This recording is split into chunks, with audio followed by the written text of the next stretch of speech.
Alright guys, let's go ahead and get started. Turn this down, for me at least. How are you guys doing? We're getting ready to do solo RPG today. It is session 37? 37, right? I think that's right.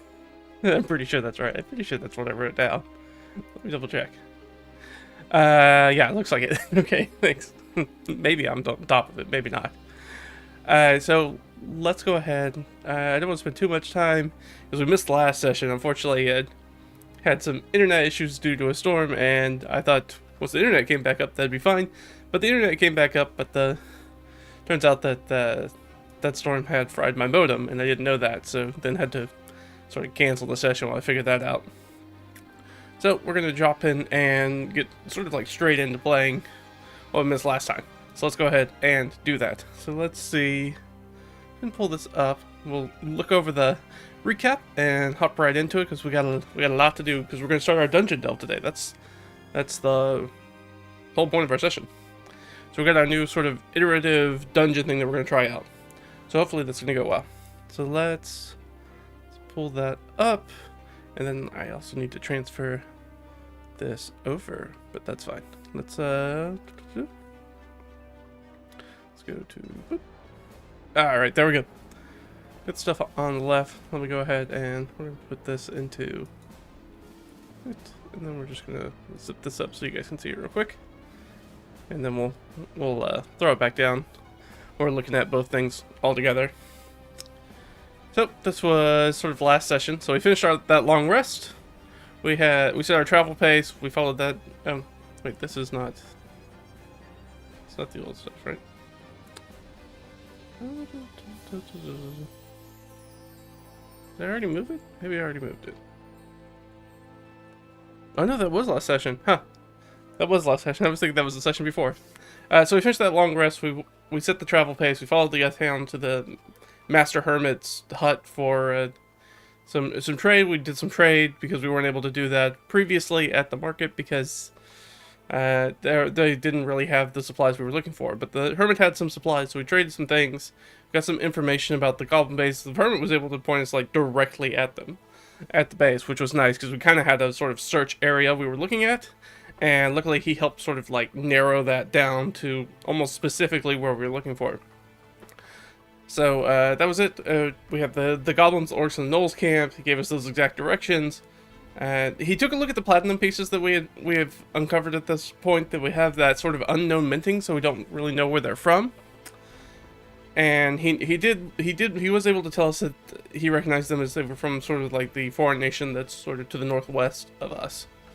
And so we're not really sure what like if they're bankrolling, if it seems like they're sort of bankrolling the Goblin, Orc, and Gnoll alliance. We're not really sure what's going on with that.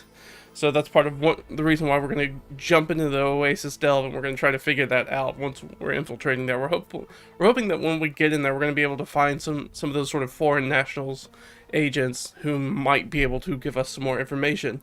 And we don't know if any of this is going to be tied to the sort of dragon organization that has been sort of the backbone of Leah's major headaches for this campaign. So we'll have to see if that's also part of it. Right, we still have the assassins out there. We have a bunch of other things going on. So we're going to have to figure out if any of these things are related. Hopefully, at least for us running the game from sort of the meta perspective, we're going to hope that some of those frayed ends start to weave together. That would be very helpful for us. But we're going to have to see once we get in there. Right, we got interrupted by assassins looking for Arias. We don't know why they were looking for Arias. I mean, other than they're trying to kill Arias, and we know that, but we're not sure why they thought Arias was with us at this point. So they must be operating off of old information at this point. So we killed one, and the other one ran off. We got a little bit of loot, not much. We headed out to the foothills. We saw that goblin camp. Here, I can show you the foothills. So yeah, we headed out here. We headed out, so there's the foothills. Right, so we're here, but we stopped there. Sort of in the in-between getting there. So we were able to find the goblin camp. We kind of took an extended rest there. There's a shrine there. We met with a gnoll group who was coming to give an offering at that shrine that we were camping at. And we found out that they were, at least they told us that they were unaffiliated with the sort of conglomeration, the confederacy of the goblin camp itself. So we're not sure if they were telling the truth or not. We think so, but again, Ott was really the only one who could communicate with them, because she's the only one who, of course, speaks Gnoll, because she is a Gnoll. And probably, if we had a different party composition, we come across this Gnoll group, that probably would have been a combat instead of a sort of a social encounter. But we happen to have a Gnoll in our party, as Ott's our guide, ranger-ish kind of expert, tracker kind of character, our sort of NPC sidekick. And she was able to sort of speak with them, converse with them, and let them know, you know, that we weren't hostile and we could get a little bit more information. So, under the cover of night, after our extended rest, we approached up and we took out some sentries around the camp.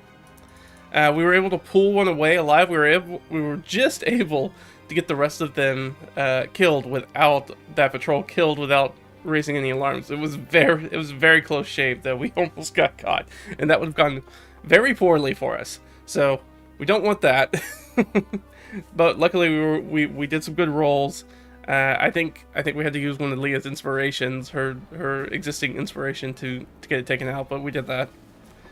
They gave us a good idea of the sort of the camp layout and the numbers of enemies. We don't have sort of firm numbers for that. I haven't created firm numbers for that, but basically that means that we shouldn't be really surprised by what we find in there. We have a sort of an idea.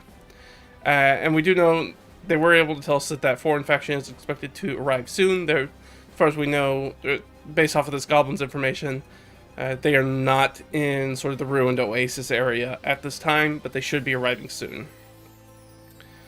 We did release that one goblin and told him to travel to the Swamp Hermit's hut. As far as we're concerned, and sort of the vibe we got from the Swamp Hermit is that he's very open to creatures of all shapes and sizes.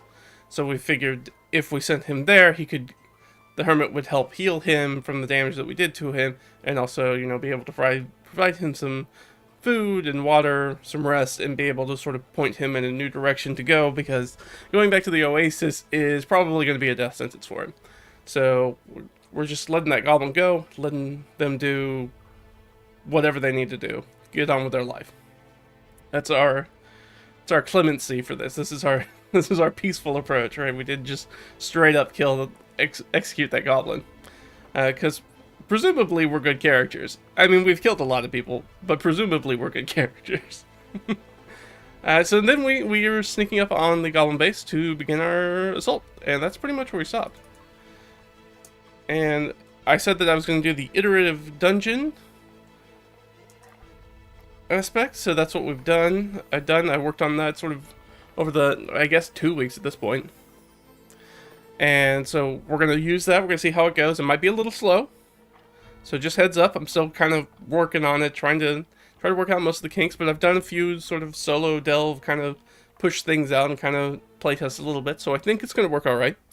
But we're gonna see it. If you want to see what that kind of looks like, the room chambers, I just put up a video this past week, so you can go check that out on the YouTube channel.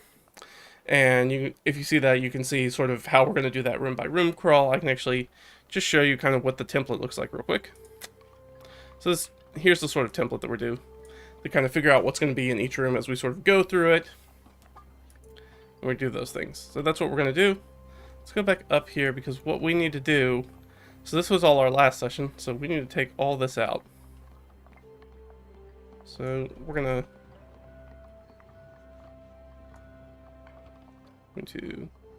So we're infiltrating goblin. I mean, technically it's goblin, orc, gnoll, base.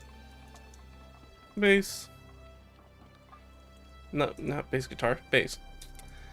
So that's what we're going to do, and we know that the foreign faction to arrive soon. We don't know when that is, but we do know that they're coming soon. So we are going to take care of that. Of course, if you guys have any questions about any of this stuff, like as I'm going through it, just drop notes in the chat, and I'll try to get to them as best as I can and answer them as best as I can. If not, if this is up later, of course, leave a comment, and then I'll try to address that too. And if you guys want to see more about sort of how I construct this stuff, I can do that too. And probably a separate video or stream. So let's see. So those are session 34, 35, and so now we need 36.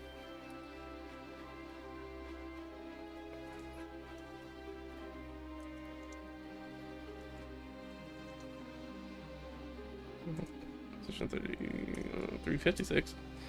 Not quite there yet. Hopefully we don't get there. I think we should have this wrapped up. Hopefully we have the solo RPG wrapped up long before session 356. That's our hope anyways. Alright, so that is where we're at. So we're sneaking up on the goblin camp. We're looking for the evidence connecting them to the orcs, the platinum pieces, and the wagon attacks. That's sort of our main reason for getting in here. So we're going to, at this point we're infiltrating. So that is basically where we are at right now. Oh, infiltrating. There we go. Let's... Boop. Come here. There we go. Alright, so that's where we're going to be. We could probably... Actually, I might just take this out so that way there's a little bit easier for you guys to read, hopefully. I know it's a little small since we got a lot of moving parts in this session. So I'm going to try to do it the best I can. If anything's way too small, let me know. I'll try to increase it a little bit. I was just trying to keep as much sort of information on screen as possible as we're kind of going through it.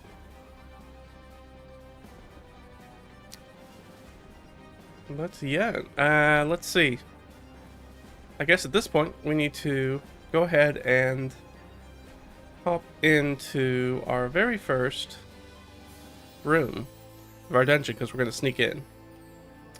Let's go ahead. Let's get some Delg music. Let's do Oasis City.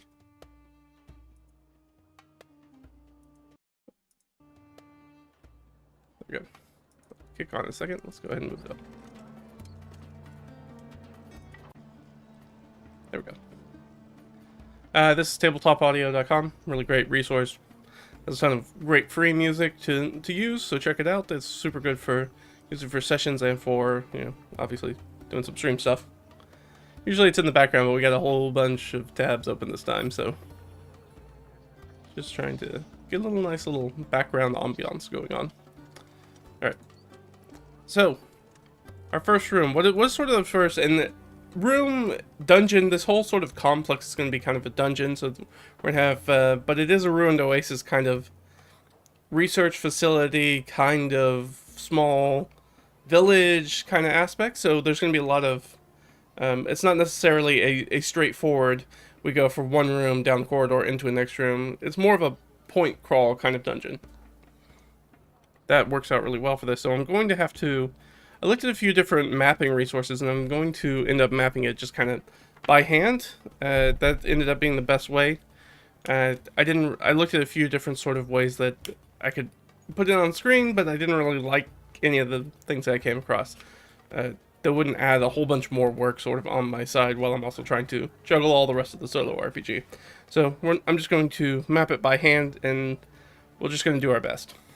So let's go ahead and I'll put our exit, and then we're going into room 1. So what is our sort of first room scene area? What's that going to be? So we can do that. We can go ahead and hop down here and start taking a look at it.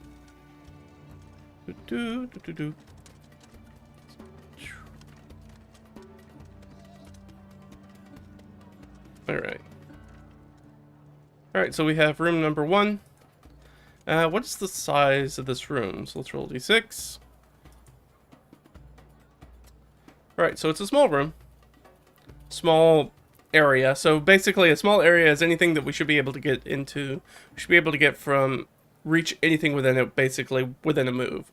So within 30 feet or so, we should be able to reach anything.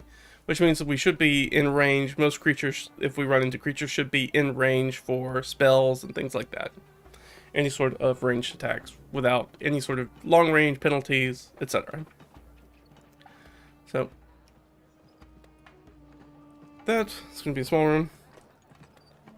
Small, and we got a few different themes here. So we've got sort of the old, theme, and maybe we'll just put this up here. This might be easier to do. So we've got a few different themes that are kind of going on, which is basically based off of the originator and the inhabitants. So this could be, I think it's going to be like a D4 theme. So it could be the ancient city or ancient facility.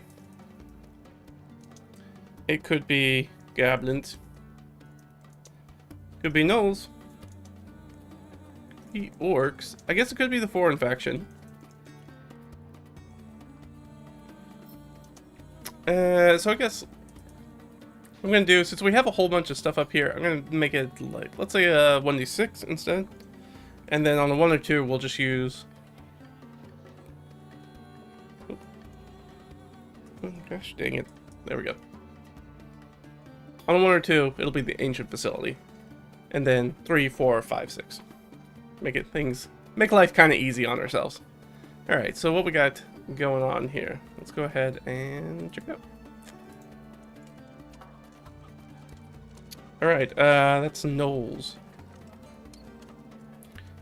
Alright, so that's this is going to be a gnollish kind of room that they've sort of taken over, done their sort of thing on. I also have, again, we already have a lot of moving parts, but I have some stuff.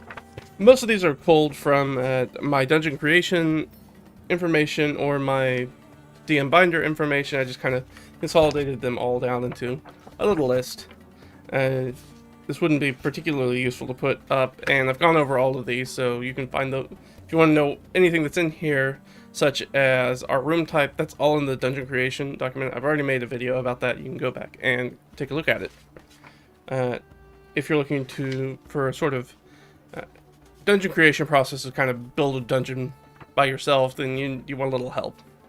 It's very similar. It's sort of a cribbed resource from things that have been shown up in if you ever look at the back of like a Dungeon Master's Guide or anything like that, where they have roll tables and things like that for building random dungeons. It's very similar like that. I just kind of cribbed my favorite from a bunch of different systems, of different editions of D&D and Pathfinder, etc., and sort of made my own together.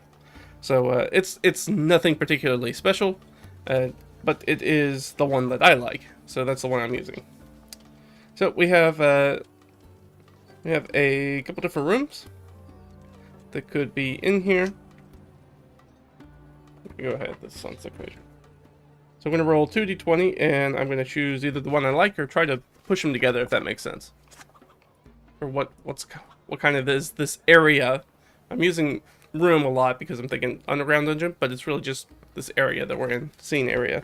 Alright, so an 18 and 14. So it ends up being a hygiene and medical area and a recreation area. Let's see. Could be like some old baths. That'd be kind of interesting. Not sure gnolls are too well known for sort of their hygiene, though. But it could be sort of a wreck. Could be sort of, let's say it's like an old school, like an ancient gymnasium, something like that. So it's got sort of the classic sort of Greek Roman style baths, as well as, you know, areas for sort of physical activity, libraries, things like that. It's sort of like it's almost like a kind of community center kind of thing.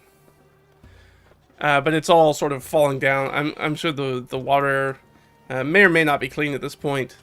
We don't know. We could figure that out. We'll see if that's important. If it comes up. And we'll say sort of like a crumbling gymnasium. Because everything in here is so old, most of it's going to be falling apart at this point.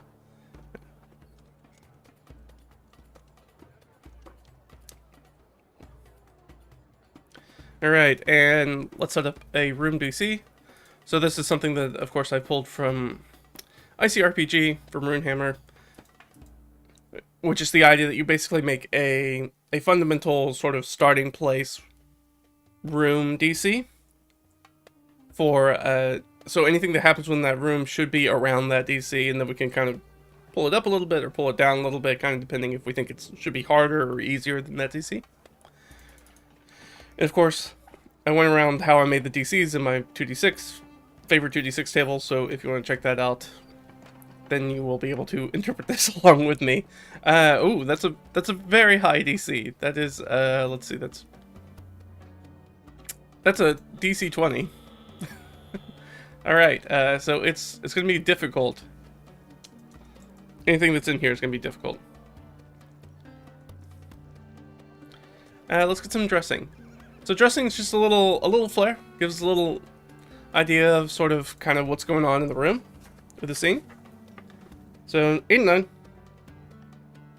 Again, we don't necessarily need to fill all this stuff out, but it is kind of fun, kind of adds a little flavor. I like it, so I'll keep doing it, unless I feel like it's really going to slow us down.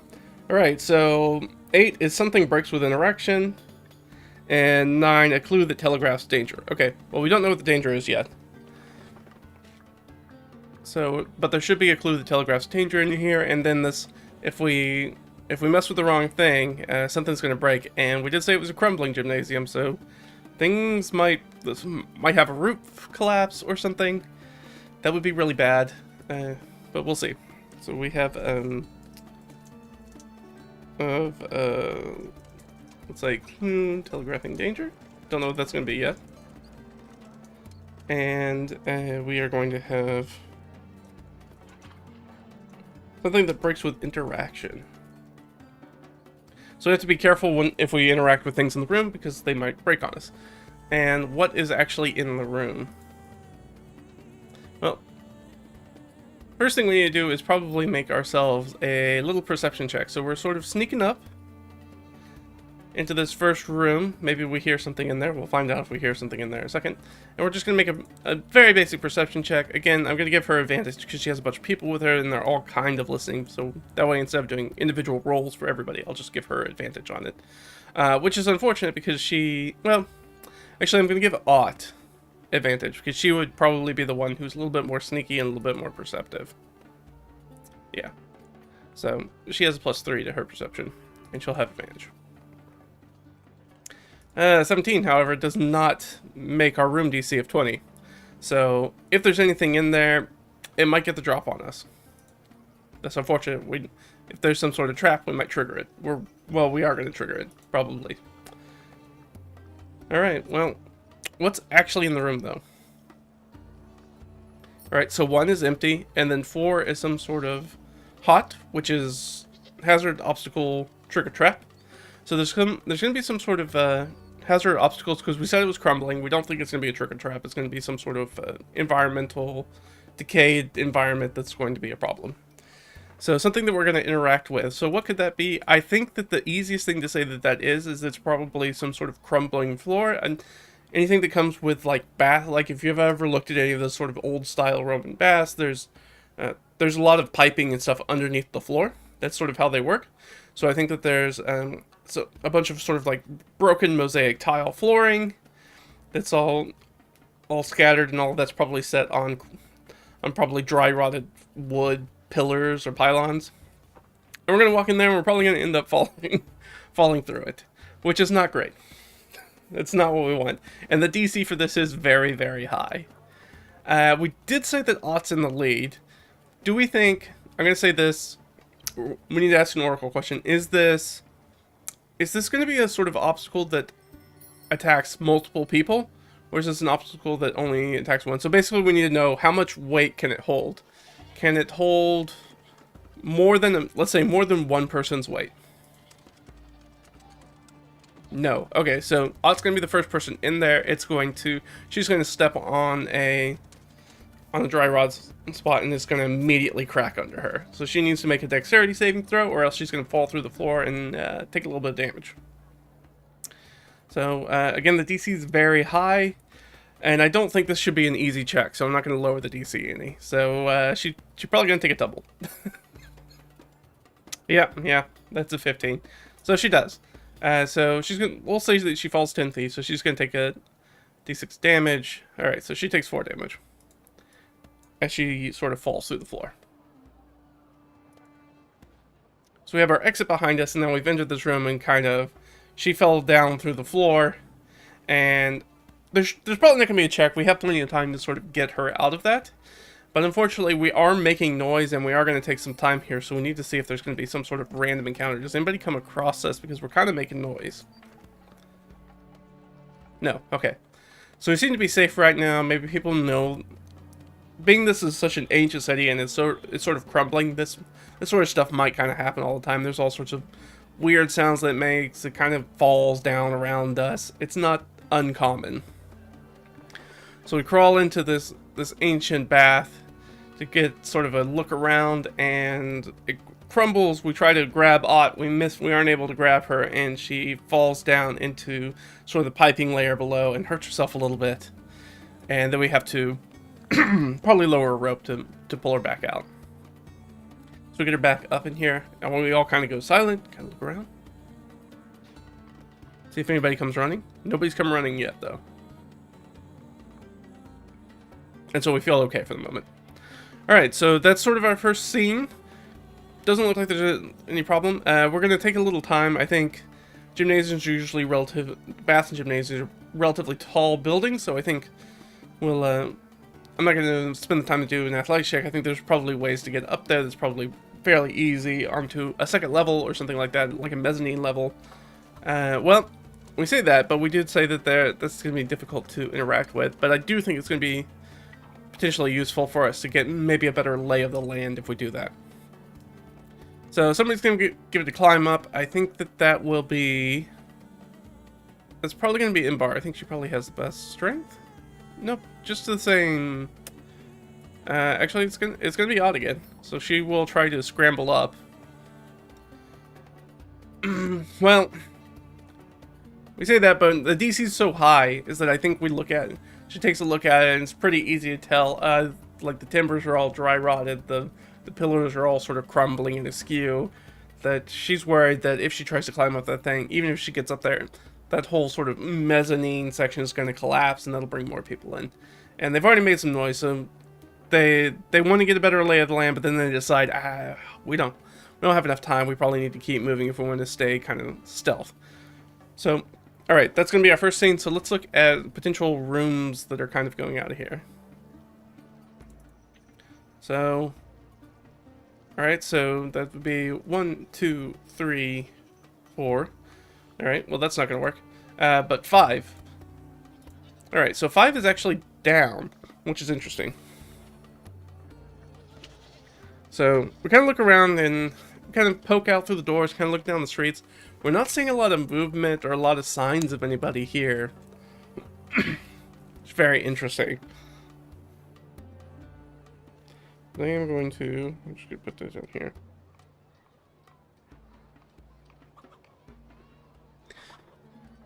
And we do kind of look at that, and then it's like, well, I did see perhaps an underground passage through the pipes. It might be sort of an underground area. All these people are pretty used to sort of this sort of very sun-baked lifestyle. So let's ask the Oracle, is having underground sort of tunnels and passages to get back and forth to stay out of the sun kind of normal? The same way that sort of colder environments in sort of the modern day have underground tunnels so people don't have to go outside during the winter when it was really, really cold and like let all the heat out of buildings. I think that's pretty extremely likely. Yeah. So the idea is, since that's going to be such an exceptional yes, it's like yes, and we believe that's actually a much more stable area than probably these above ground buildings. So if we go down and use the passages underground, depending on how far we can get through them, we think that that's less likely the building's going to collapse on top of us if we try to interact with it. As we just saw right now happens, right? We just fell through the floor, so we'll use the pipes and go through the underground passage. So what does that doorway look like? Oh, it's just a absolutely open doorway. Alright, so we've got an open doorway. Let's go ahead and breaks with interaction. And we had a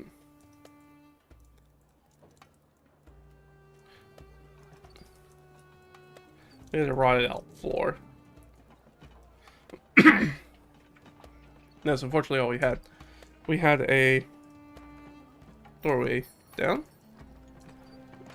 Technically, it was open. Let's say underground.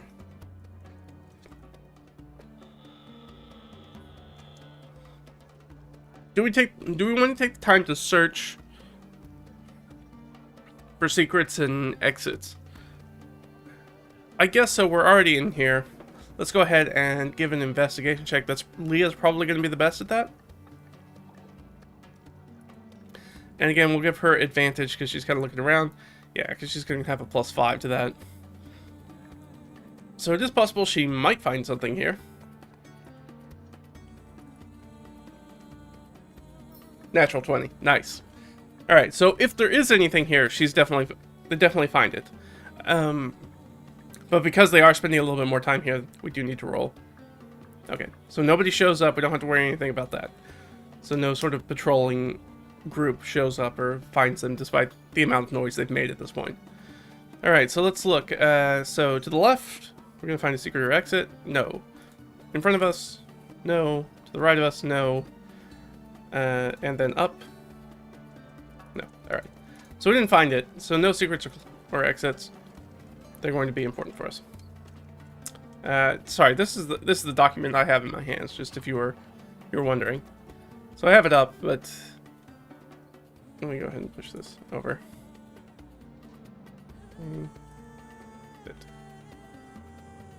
But as you can see, it's pretty dense. I haven't sort of set it out to be a little bit more user-friendly. It's very compact. But we didn't find any.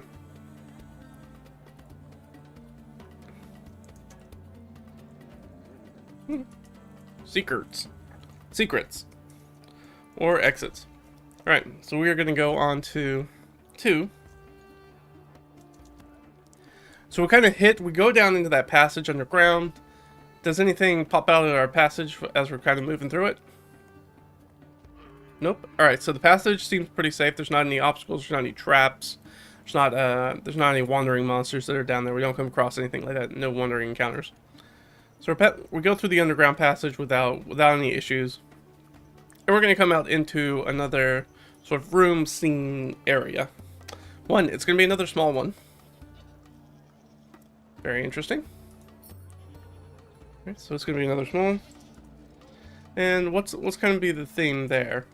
So we had the theme that we didn't really use the theme a lot because nothing ended up being in there.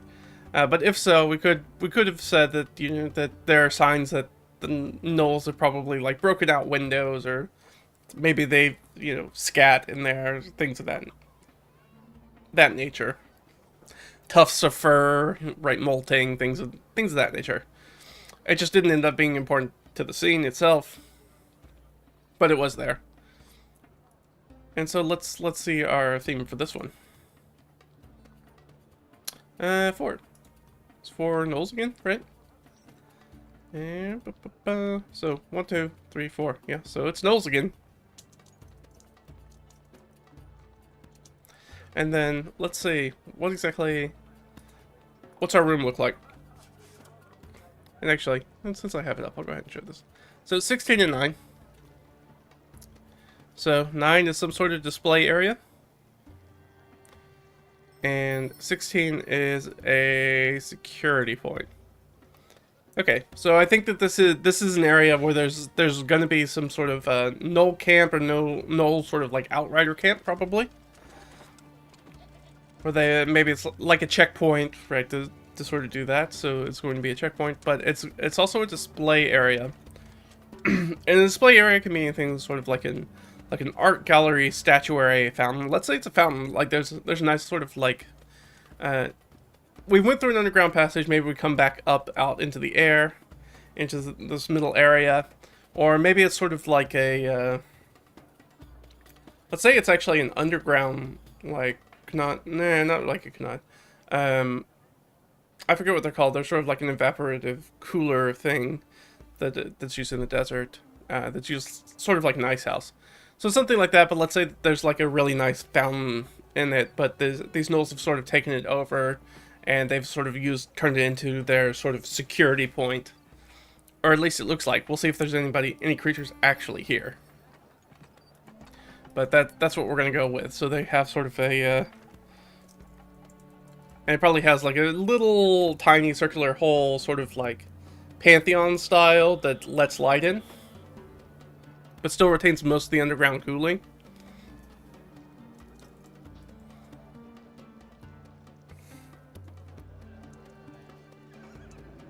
And let's... I guess camp. Camp's probably the best word for it, even though it's more like a checkpoint. Let's say checkpoint. Because at this point we're still kind of what we consider sort of the outlier of the facility. And just overall, I think we talked about this last time, but if we didn't, let me just make sure. I'm kind of... my target right here, and we'll just put it up here. So we're going to do...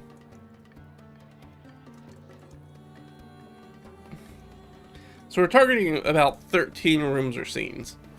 So they should fill probably... it could be maybe 3 sessions of sort of our adventure. It kind of depends on how quickly we kind of get through stuff. But that's sort of how many scenes we're going to have until we sort of hit what's going to be sort of the climax of this dungeon. So you have this underground fountain with its sort of like smooth sandstone interior.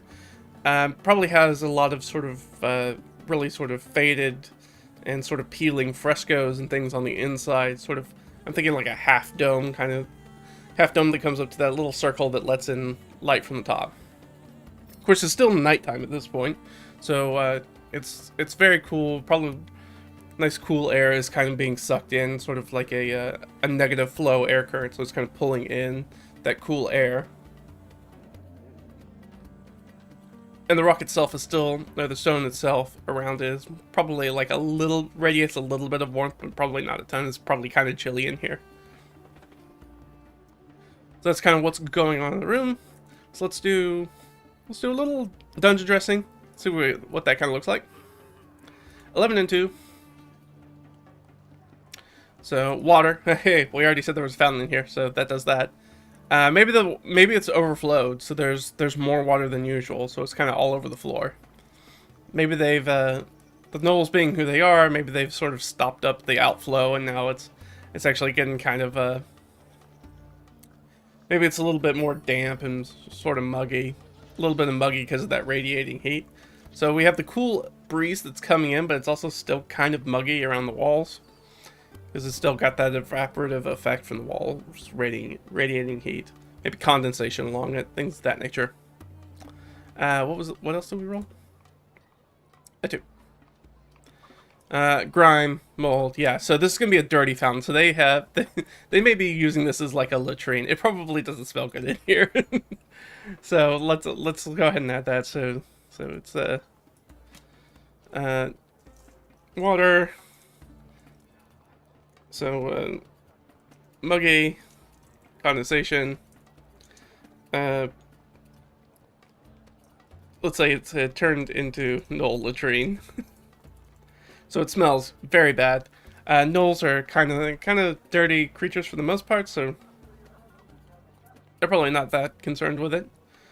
But this does not seem like it's safe drinking water by any means. And now we just need to know, hey, as we're sneaking up, well, first we gotta do our room DC. Getting ahead of myself. Alright, that's DC 17. DC 17, and then what's in the room? Ooh, 5 and 5. Alright,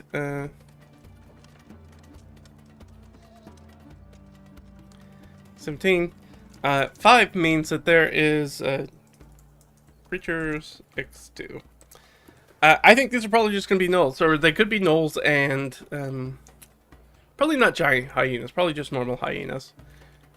Since this is sort of like the patrolling outer perimeter, so we're going to sneak up on them, and hopefully we're going to pass that stealth check. We're going to use Ott, since she's the leader, and she'll make her. She'll make her little sneak up around the corner as the passage sort of enters into there. We have sort of the moonlight coming in and framing everything. They're probably kind of snoozing, taking it easy in there, I'm gonna guess, for probably. But let's see if we get the sneak on there. So we'll give her a sneak. She needs to beat a 17, which she definitely does not with a 2 on the die. So I think we start sneaking up, and like I said, they're probably gnolls and hyena.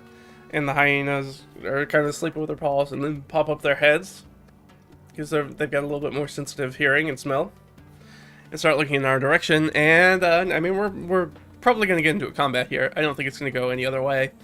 I mean, she's in the front. She could try to bluff him, but it is really not... That is not Ott's specialty. But she could try. Let's ask... Since we're not technically in control of Ott, let's ask Ott. Is Ott going to try to bluff her way in? No. Alright. She's not. Which makes sense. She has a whole bunch of people behind her who are clearly not part of the sort of goblin orc gnoll thing. They don't look like the foreign faction because we don't know what they look like. And she has like 0 talkie skills, and she has a -1 on her charisma. So she is not the right person for this job. She knows that, and as they sneak up, she's probably going to take a shot, but they're already alerted, so people are already starting to look up because the hyena have been disturbed because we failed our stealth check. So it's going to be just sort of a straightforward fight. But let's look at what that's going to look like. So we've got 4 level 4s, because again, Krashtish is... We're not using him as a combatant, so he's just kind of hanging out in the back. He's sort of our goblin translator. Goblin and orc translator. And then, of course, we have Ott, who could speak gnoll. So we can talk to any of the creatures that should be here, except for maybe the foreigners, because we don't know what they speak. But we should be able to talk to anybody. So let's say, so I'm going to add a hyena in here. Let's add some gnolls in here. I think just basic gnolls is going to be fine. So I think probably 2 hyenas to maybe to every gnoll.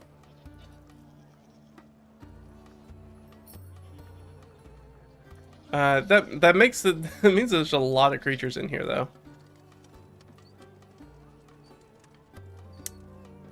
Because that would be... That's a lot.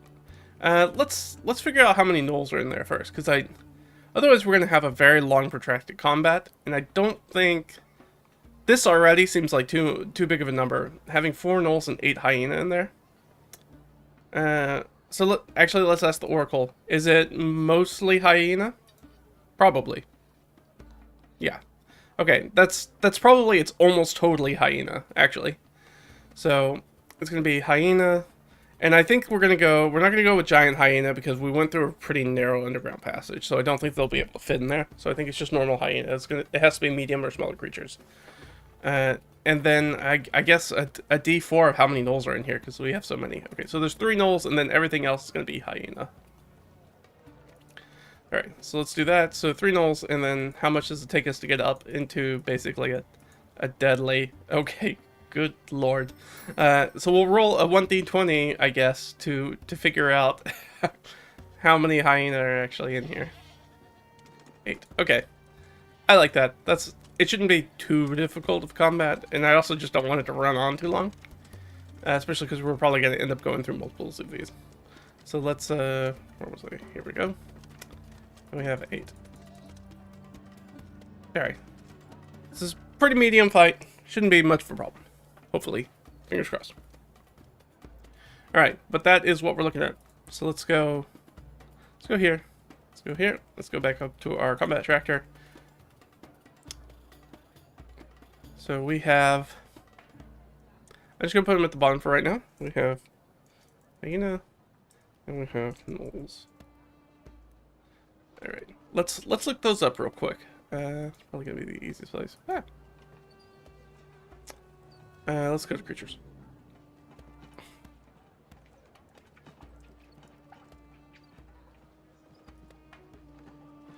Alright, so the gnolls have a...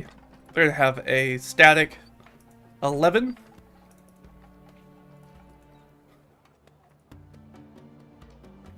Okay, they're both going on 11. That's fine.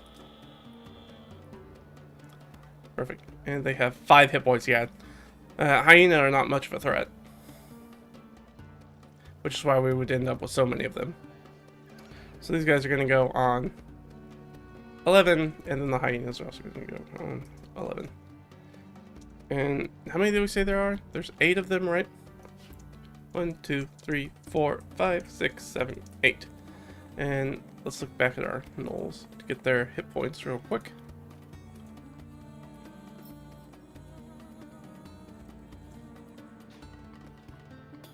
And they have 22 hit points. And we have 3 of them.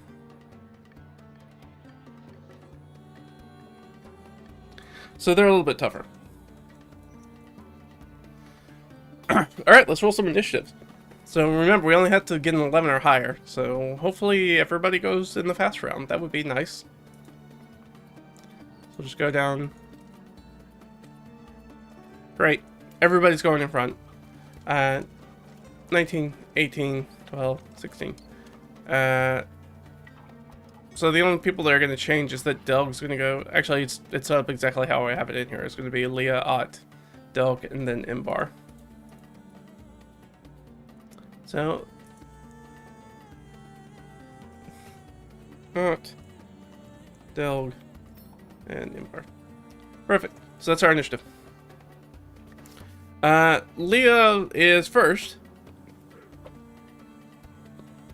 She's in the back. She's probably just going to use... I think she's just going to use a... Oh, I forgot to reroll for her magic missile recharge. I need to do that. So let's do that. Ooh, not great. So she only gets 1 charge back. So she only has 2 charges on the wand of magic missile, which is not great. Really wish that had gone higher. But, oh well. Leah is instead going to do a firebolt. Against, I think, a hyena. Let's try to thin out the numbers first. Ah, yeah, that's going to hit all day. 18 on the die. Ugh. For a rousing 1 point of damage. Minimum damage. You hate it. You hate to see it. Alright, this hyena goes from 5 hit points to 4 hit points. Wow. Alright, well, what are you gonna do?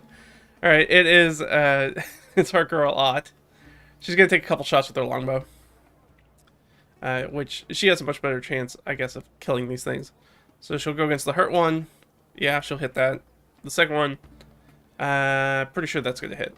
I'm not even going to look, but I can imagine that they have a 16 AC. So the first one, certainly dead. Second one, also dead. So she just takes out 2 with the longbow, just boom, boom, real quick. That'll do it. So she takes out this first one that Leah hit with their fire. And certainly everybody's awake at this point. Like, the gnolls are fully paying attention now. There's fire that streaks across sort of this shadowed moon, kind of hazy moonlit underground semicircle fountain area, and there's a yelp of one of the hyenas, and then arrows fly through the darkness and slap into 2 bodies, and they still, and we're in it to win it. Delg will sling. Delg is not a fighter, but you never know. I mean, he surprises us. But he's gonna hit. I mean, he literally cannot kill one of these things. He cannot do enough damage. And he will do minimum damage. But, you know, it's a very Rudy style character, Delg. Delg's more of a healer, right? He's a lover, not a fighter. But, you know, sometimes he gets lucky. I mean, I guess he could crit and technically kill one of these creatures, but he doesn't have any bonus damage, so...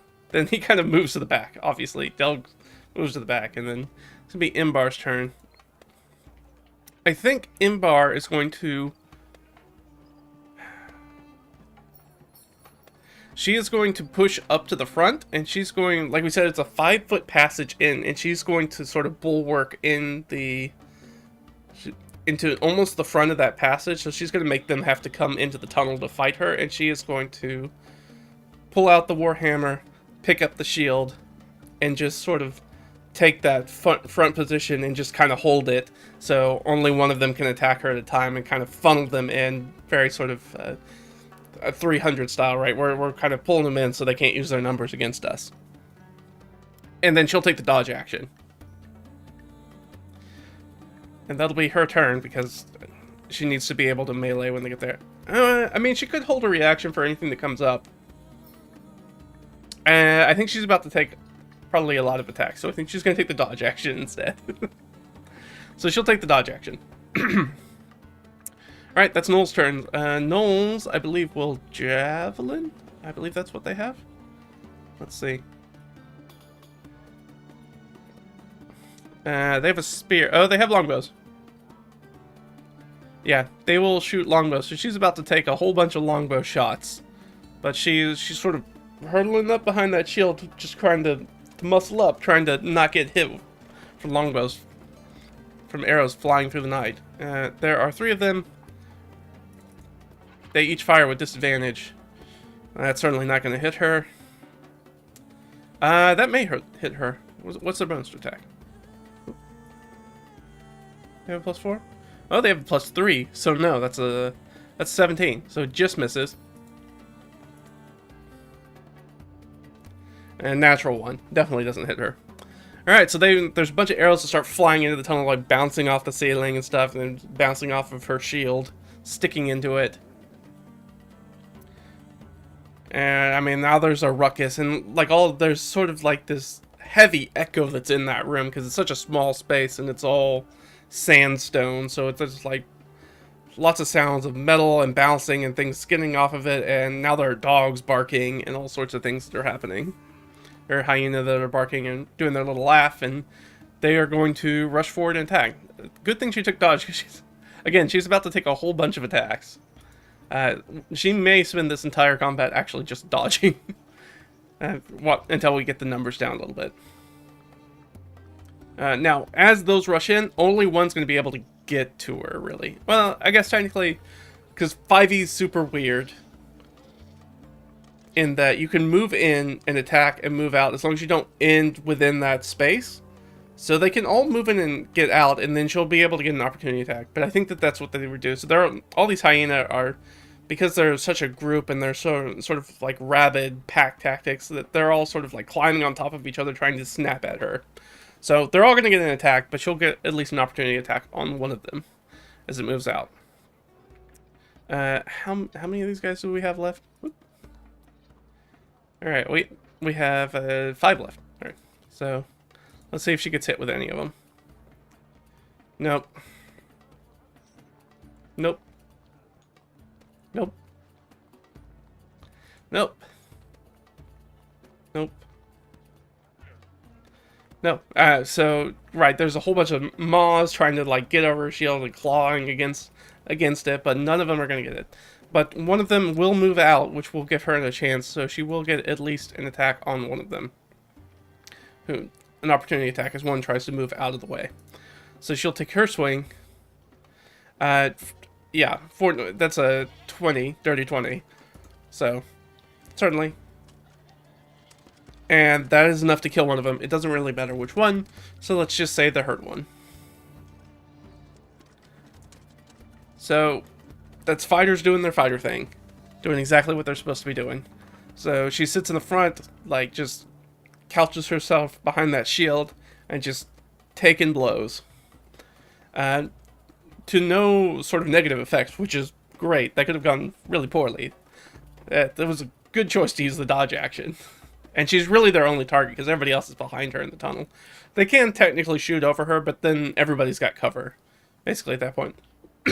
And because it's dark in the tunnel, and everybody has dark vision on our team, right? Except for maybe Ott. Maybe Ott doesn't. I can't remember if Ott has dark... No, she does. Okay. Then yeah, everybody's got dark vision on our team. No, Inbar doesn't. Sorry. Inbar doesn't, because Inbar is a human. She doesn't. I guess technically she would have needed to roll with disadvantage, because we don't have a light. I'm gonna let it pass, but I'll try to remember that for next time. Rather than retroactive that. This was just an opportunity attack. And these guys are gonna be pretty easy for her to hit. Alright, so it's back up at the top. That's Leah. Leah's gonna shoot another firebolt. That works. I mean, it should deal enough damage to kill one of these things. So she'll shoot at whatever the hyena is in the front. So she'll take a fire at it. That'll definitely hit. D10. Yeah.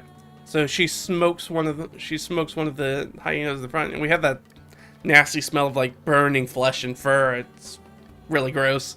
On top of the already sort of putrid fountain smell. So everything smells bad. Everything's loud. There's a bunch of shadows. People are fighting in the dark. It's a real mess, and this is a tiny room, and they're not even in the room. They're like all bunched up at the front of the entranceway into the room.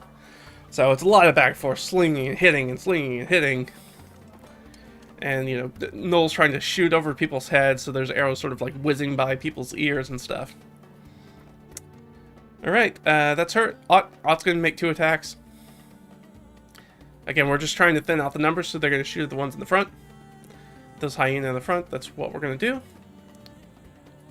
First one. Yeah, that's definitely going to miss.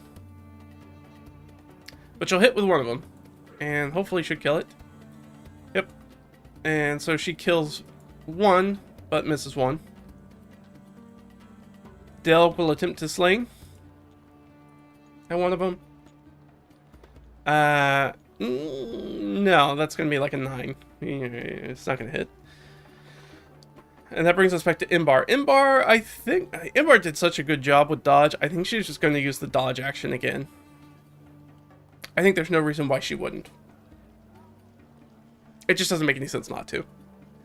So she will take the dodge action again, and then now she'll get another opportunity attack, because now she has her reaction back now that she took a turn.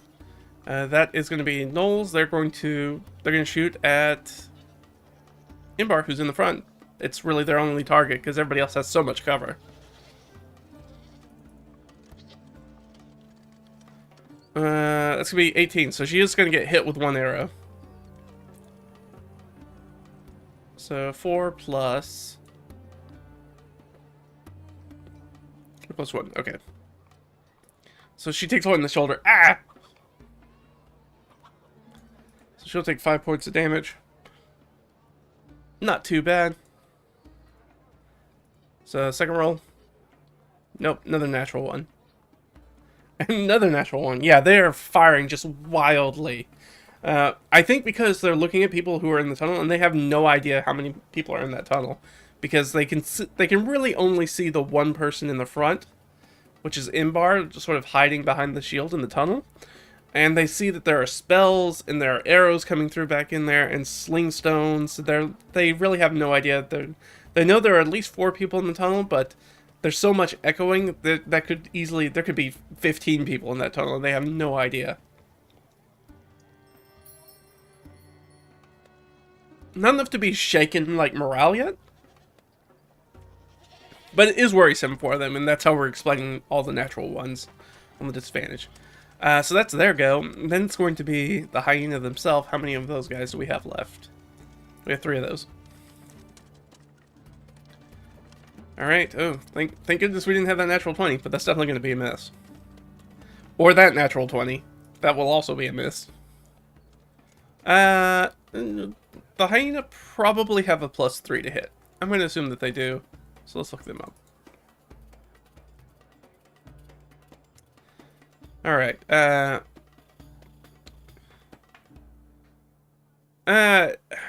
would they get...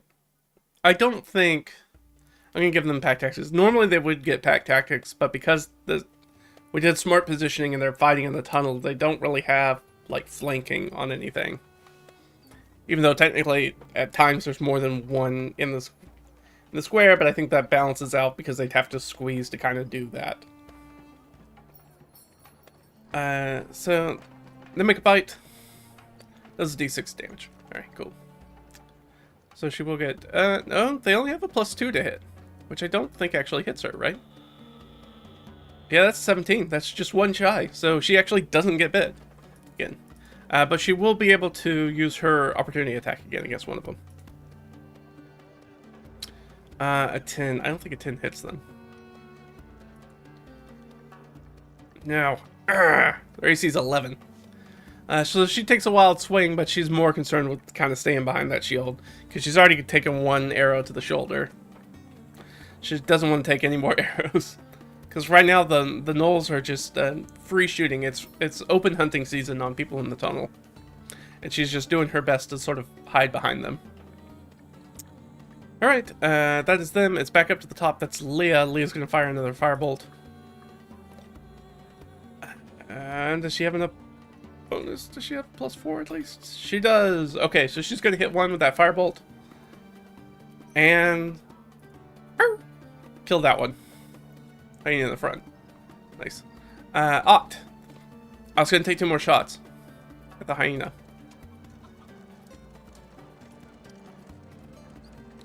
Definitely hits. Definitely hits. Kills one, and one is supremely injured. So there's one hyena that's left in here, and it has 1 hit point. Delg, it's your time to shine. I need you to hit this hyena and take it out. I need you to kill steal this hyena. Alright, here we go, Delg. You only gotta roll a 9. 9 or better.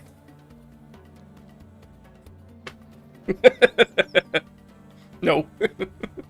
How about no?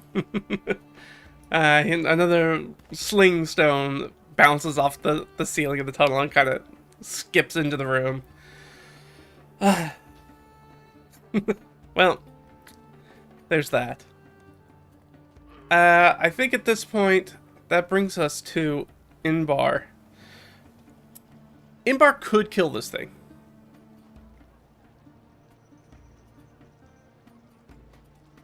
But then the gnolls won't any longer have disadvantage on attacking into the tunnel. So I think she is going to take the dodge action again. She's just going to do what she can do. Now at this point, that hyena's going to run, probably. And if it runs, she will still get the opportunity attack. But it is the gnoll's turn first.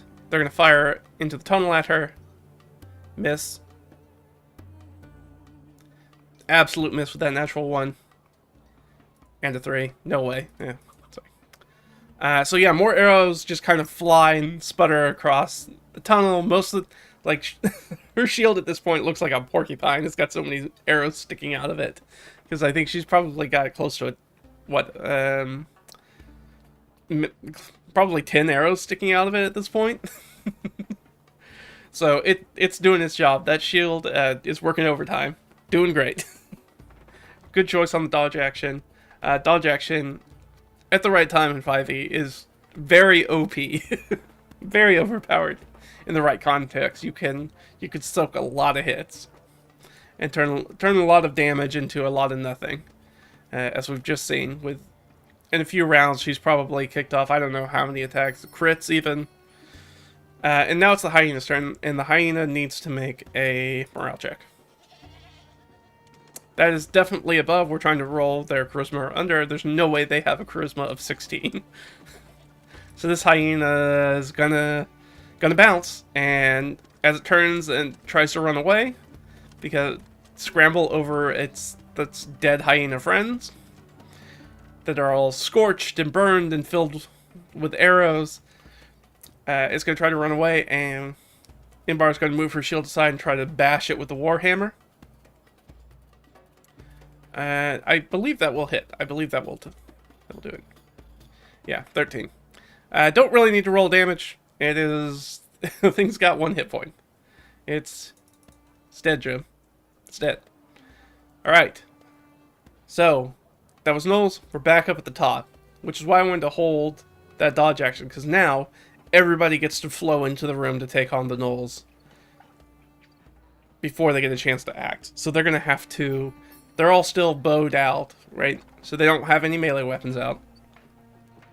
So people are going to flood into the room. Leah is going to... I think Leah's just going to use her firebolt.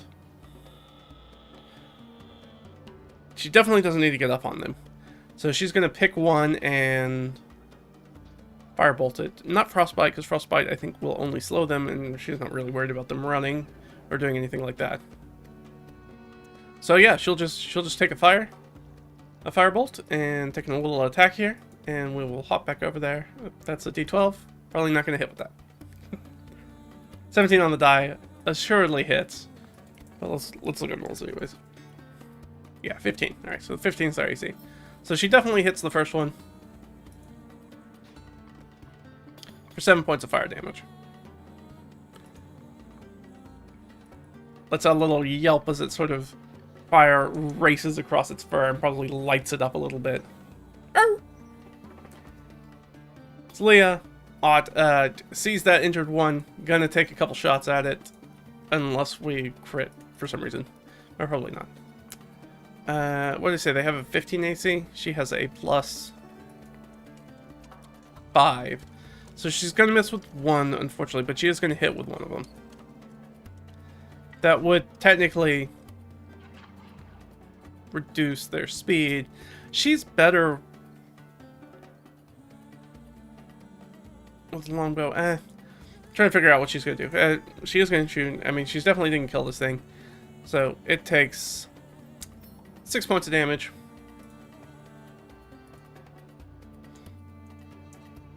So it's down to 9 points. And I think because she could rush in and switch out with her spear.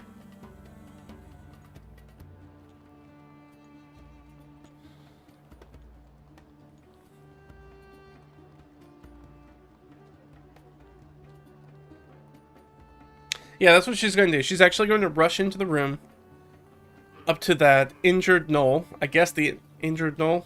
Yeah, the injured gnoll. And she will use her bonus action to help.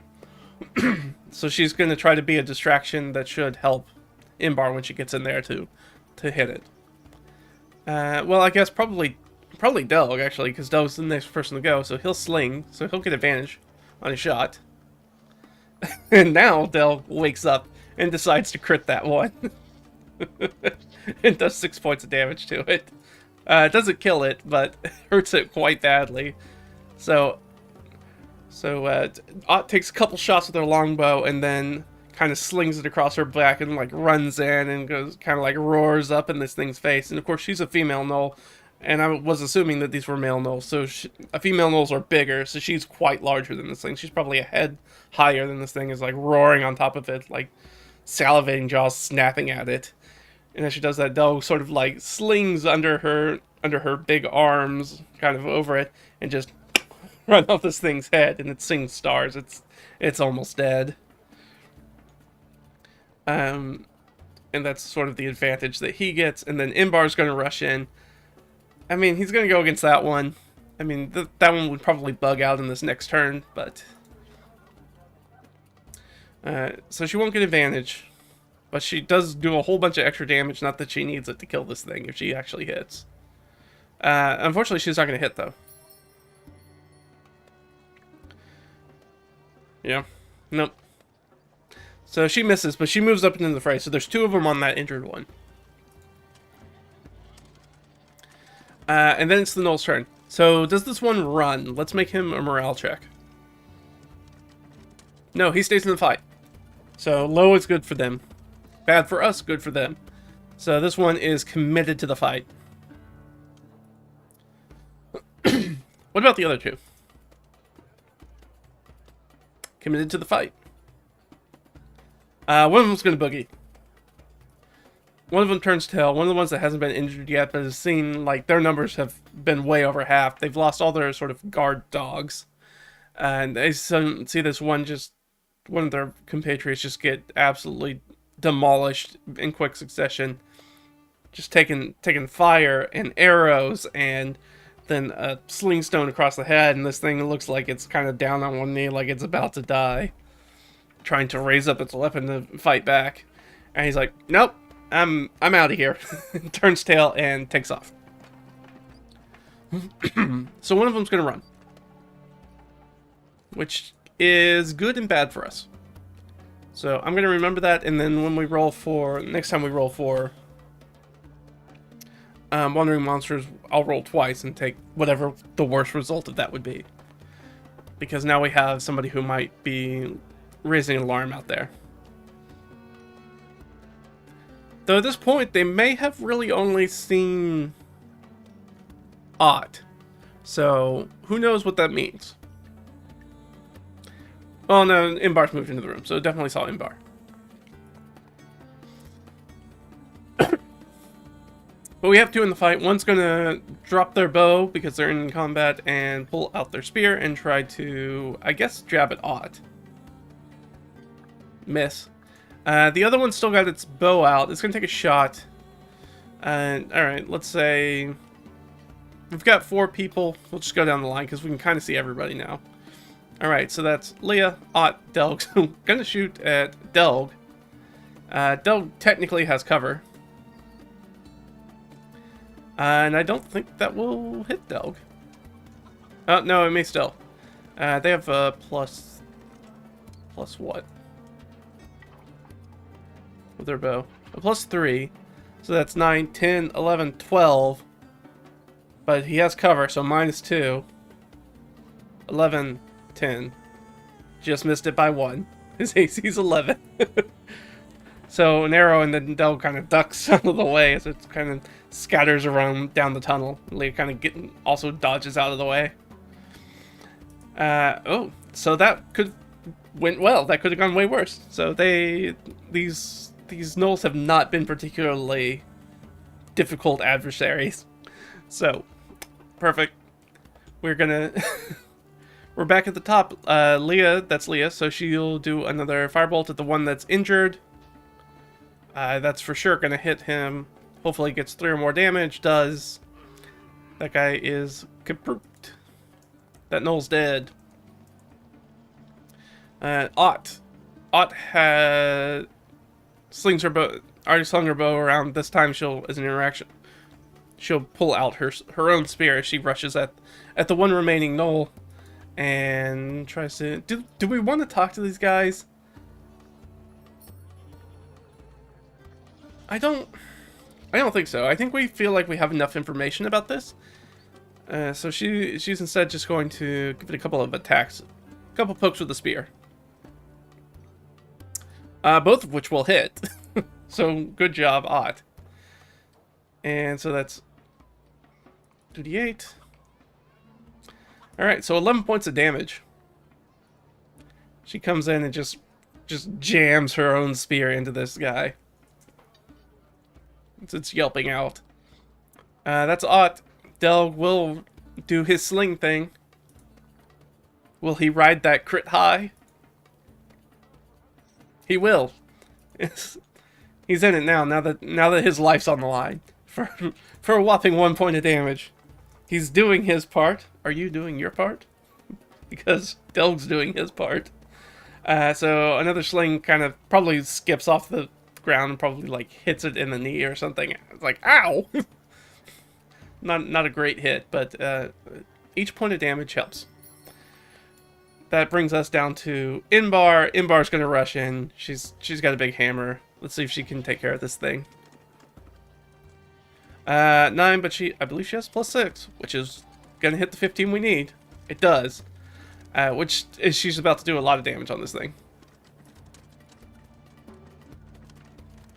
Yeah, that's 12 points of damage. And that's more than enough to kill this gnoll. So, Snoll gets stabbed by Ott. Ow, ow! Twice. And then Delg's slingstone skips in and bounces off his knee and is like, ah, crap. And then as it's sort of like bent over, Inbar runs in with her warhammer and just rotten watermelon smashes this dude's head all over the place. Probably right between like his head and the fountain, just like smashes it into it. And it's just a bloody mess. It's like everybody just kind of...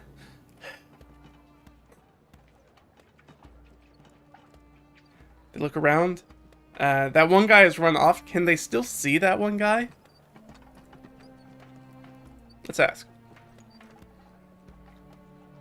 Yeah, so they can still see that one guy. Do they want to chase down after him?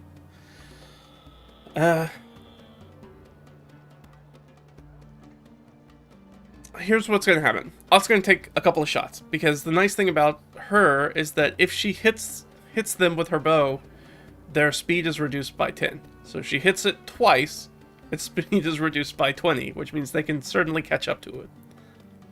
So if she lands 2 hits on this one that's fleeing, and she has the range because she has the longbow, so she's going to pull the longbow back out and take a couple shots.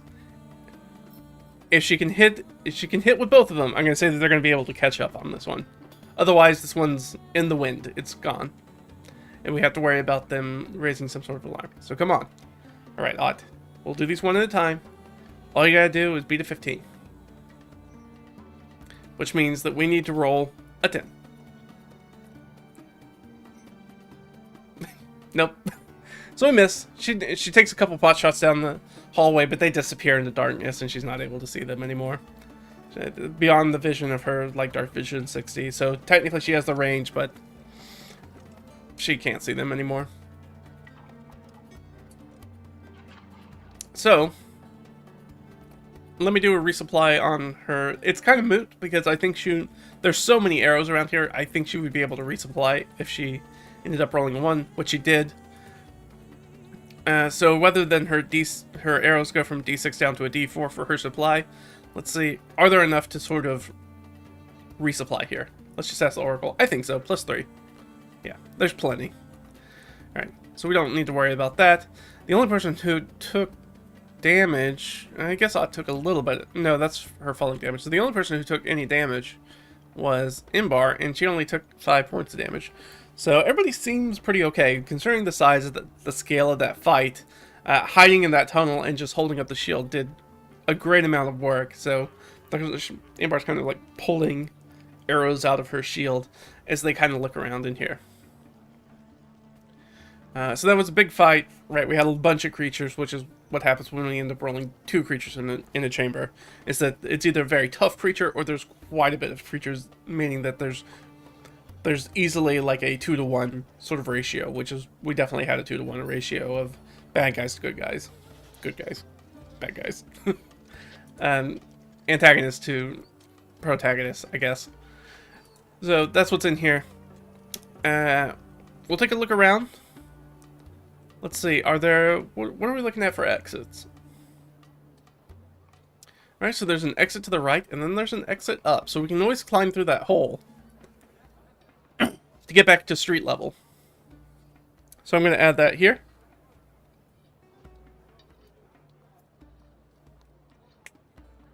I'm going to say boop, boop. So I'm just going to make this here. And then, so that was up, and then on the right. Any other exits? No. Basically, I roll 2d6. If I ever roll doubles, then I know there's not any more sort of outlets for the room. The way that works is 1, kind of whatever way you come into the room.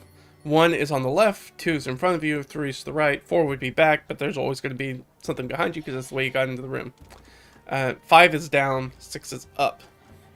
So we can go up, or we could go to the right. So one passage is going to keep us underground, another one's going to take us above surface. So we assume that that one ran off to room 4.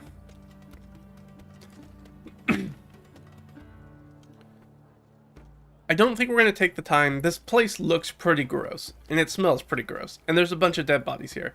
Do we want to take the time to loot these bodies? Maybe. Actually, it might be worthwhile because we have come across gnolls that have actually quite a bit of wealth on them because they have these sort of foreign currency platinum pieces. So we are going to take the time to loot them. Loot them and look for secrets in the room. So let's do a little investigation check. We're going to give her advantage. We roll terribly, so if there are any secrets in here, we certainly don't find them. So instead, we're just going to look for exits. So to the left, nope. That would have been a secret, but we didn't do a good enough investigation. In front of us, nope. Behind us, nope. That's below us, no. Okay. So there's no sort of other exits that lead out of the facility, basically out of the dungeon exits. So we're definitely not on the edge of the Oasis anymore. We're moving closer towards our target, whatever that target is. So we do that, and now we're left with sort of a choice. And now we are going to roll that. We spend some time here looking around, and then we'll do the treasure. But as we're looking for treasure, does anything show up? So we're going to roll twice because we had that one in the wind. Unfortunately, we rolled a 1, which means there is going to be some sort of random encounter. As we're looking over picking over the dead bodies, there are some creatures that are going to show up. There's some sort of wandering monster encounter that's going to show up. We will figure out what that is, but first, let's go ahead and do our treasure rolls. So we've got a whole bunch of bad guys, and I guess technically we only have 2 bad guys. I'm not going to roll for the hyenas. They're not going to have anything of worth on them. They're hyena. So let's just roll for our guys, and let me grab my little minor treasure table, and let's see what sort of things these guys have on them. Alright, so the first one is some sort of pocket contents. Perfect.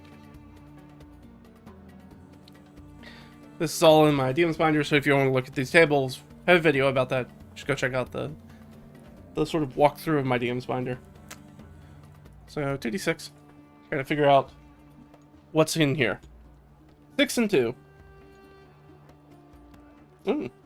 Some sort of contract. Yep. And then what's our second one? I'll figure out what the contract is in just a second.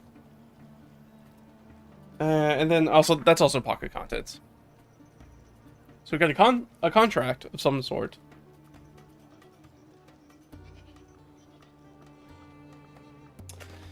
And it looks like it's just some rice, some uncooked rice, like ration kind of stuff. We're not down on rations, so it's not worth really any money. We could use it to supplement some rations, but our rations are actually filled up at this point because remember we did that trade with the hermit, so we're stocked up on everything that we would need with our torches, our feed, rations. Yeah, I think at this point Delg has probably lit a torch. So let's check on the torch. How's that torch doing? Torch is fine. Okay. Don't need to worry about. Technically that would be a d6. But yeah, let's go ahead and reroll. Okay, so we don't need to worry about that. Right. Inbar, sorry, Inbar's the person who needs a torch. So we're good there. So torches are fine. She's lit one up. We'll have to figure out whether she stays in the back with the torch or maybe somebody behind her. Maybe, probably not Ott, probably Leah, because Leah has kind of a hand free, or Delg can hold the torch.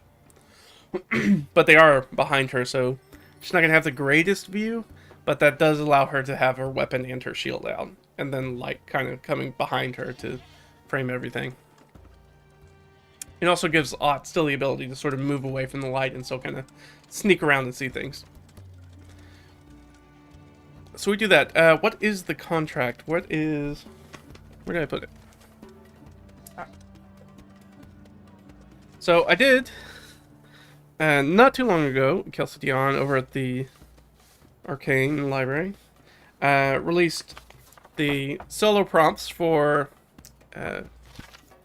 game, which why am I blanking on this name? Oh my gosh.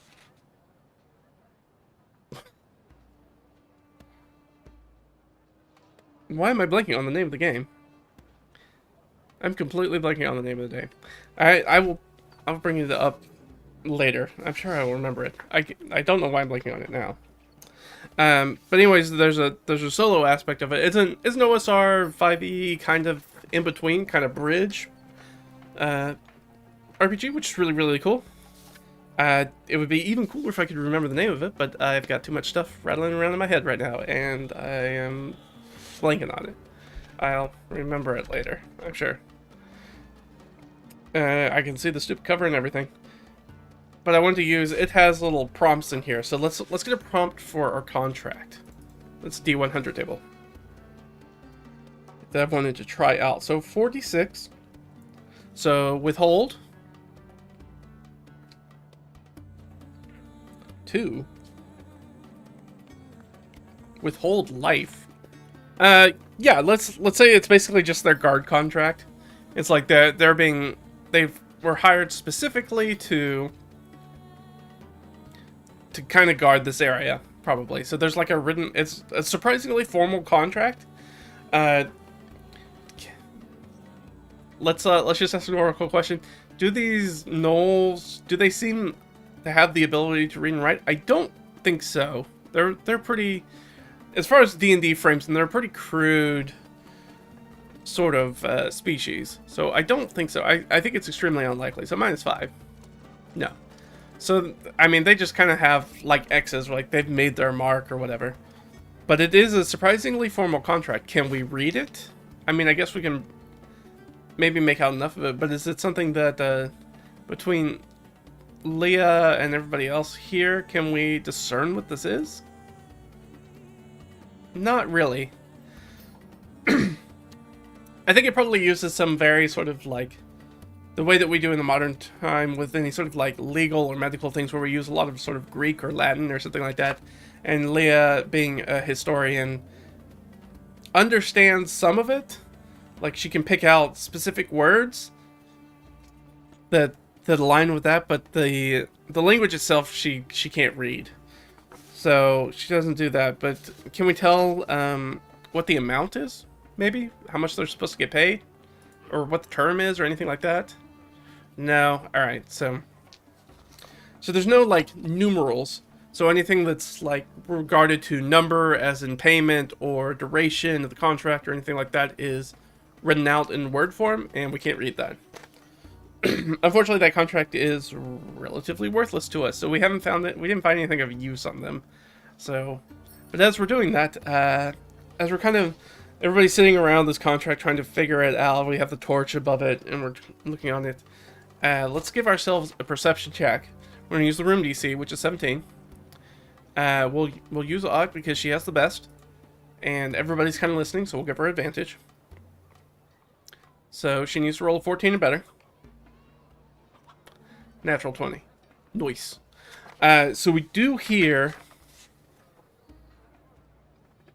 whoever is sneaking up on us. In such a good success, I'm going to say that we hear them before we see them, before they're even here. So we hear somebody moving down the passageway. Are they moving above us? They could be moving above us, or are they coming from that passage? Because that'll probably determine which way we go. Are they coming from above us? I have 50-50. I don't know. Yes, okay. So we hear the sound from above us, which we know is sort of street level. So I think we decide, I think we can actually, because we rolled that sweet natural 20 on that perception check, we can actually get around this fight. And I think everybody decides to rush down into that dark hallway, that dark passageway that's following where the gnoll ran off. So we're gonna go do that, and I think we take a piece of cloth or blanket or bedroll or whatever, and we just wrap up the torch and douse it so there's no light to see us, and we just hustle off down that passage. And we'll see what we see when we go down there. And so we're gonna actually be able to avoid this, whatever this was. Because we don't know this wandering monster, if they're related to the gnoll that ran off or not, or it could be some sort of surface patrol that's just going by. And they might come check in, see everybody's dead, and that could be a problem for us later, but it's not a problem for us right now. I mean, at some point people are going to find these bodies, and there's no place for us to hide these bodies, and there's a lot of them. And people are going to know it's weird if they were just not here and we cleaned it up perfectly anyways, and the people who have been hired with a contract that we know of to guard this space aren't here. So we're gonna hustle down that passage, and we are going to leave this place. We're gonna avoid this wandering monster encounter.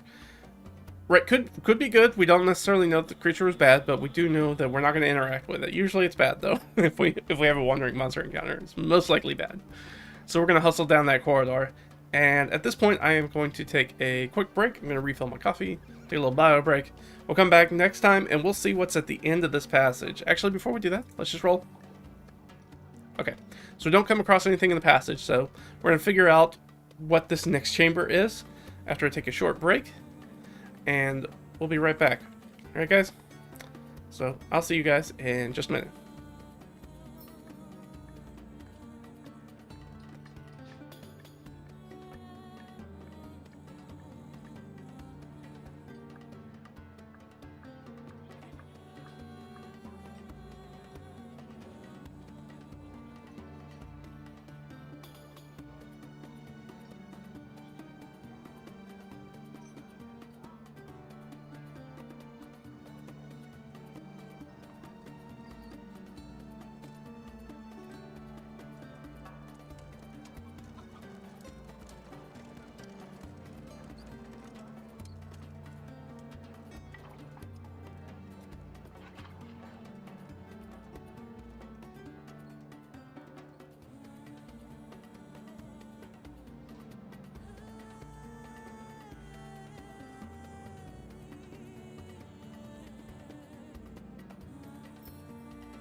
Alright.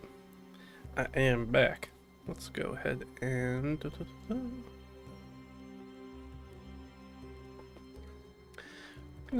let's go ahead and, since we've been kind of crawling through here, I haven't been keeping very good notes, so we should probably go ahead and let's catch up on our notes so that way we can, makes it easy for me to do the recap next time.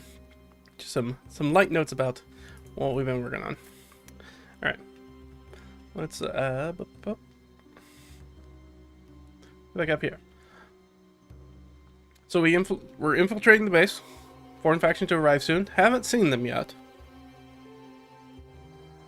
So we don't know. I assume once we roll, we're gonna, at some point, we'll roll probably one of them for a theme for one of our scene, space, rooms, kind of abstracted areas. We'll do that. And then we'll know they've arrived. So we did that. We infiltrated it. We had the crumbling gymnasium. And floor collapsed under Ott. But discovered underground passage. Passages, or underground passage, let's say network. I found an underground fountain. Let's say underground spoiled fountain. With gnolls. We fought with some gnolls and hyena. But one gnoll got away. We avoided. Let's put it there. We found a contract for guarding, but couldn't read much of it. And we led the scene as the sound, let's say at the sound of approaching. Well, we'll say footsteps because we don't know what they. We didn't spend a lot of time figuring out what they were. Play the scene. We're going deeper into the underground passages. Approaching footsteps above. We flood the scene. Say further into the passage. Passage. Try to get this. Try not to orphan on that line. There we go.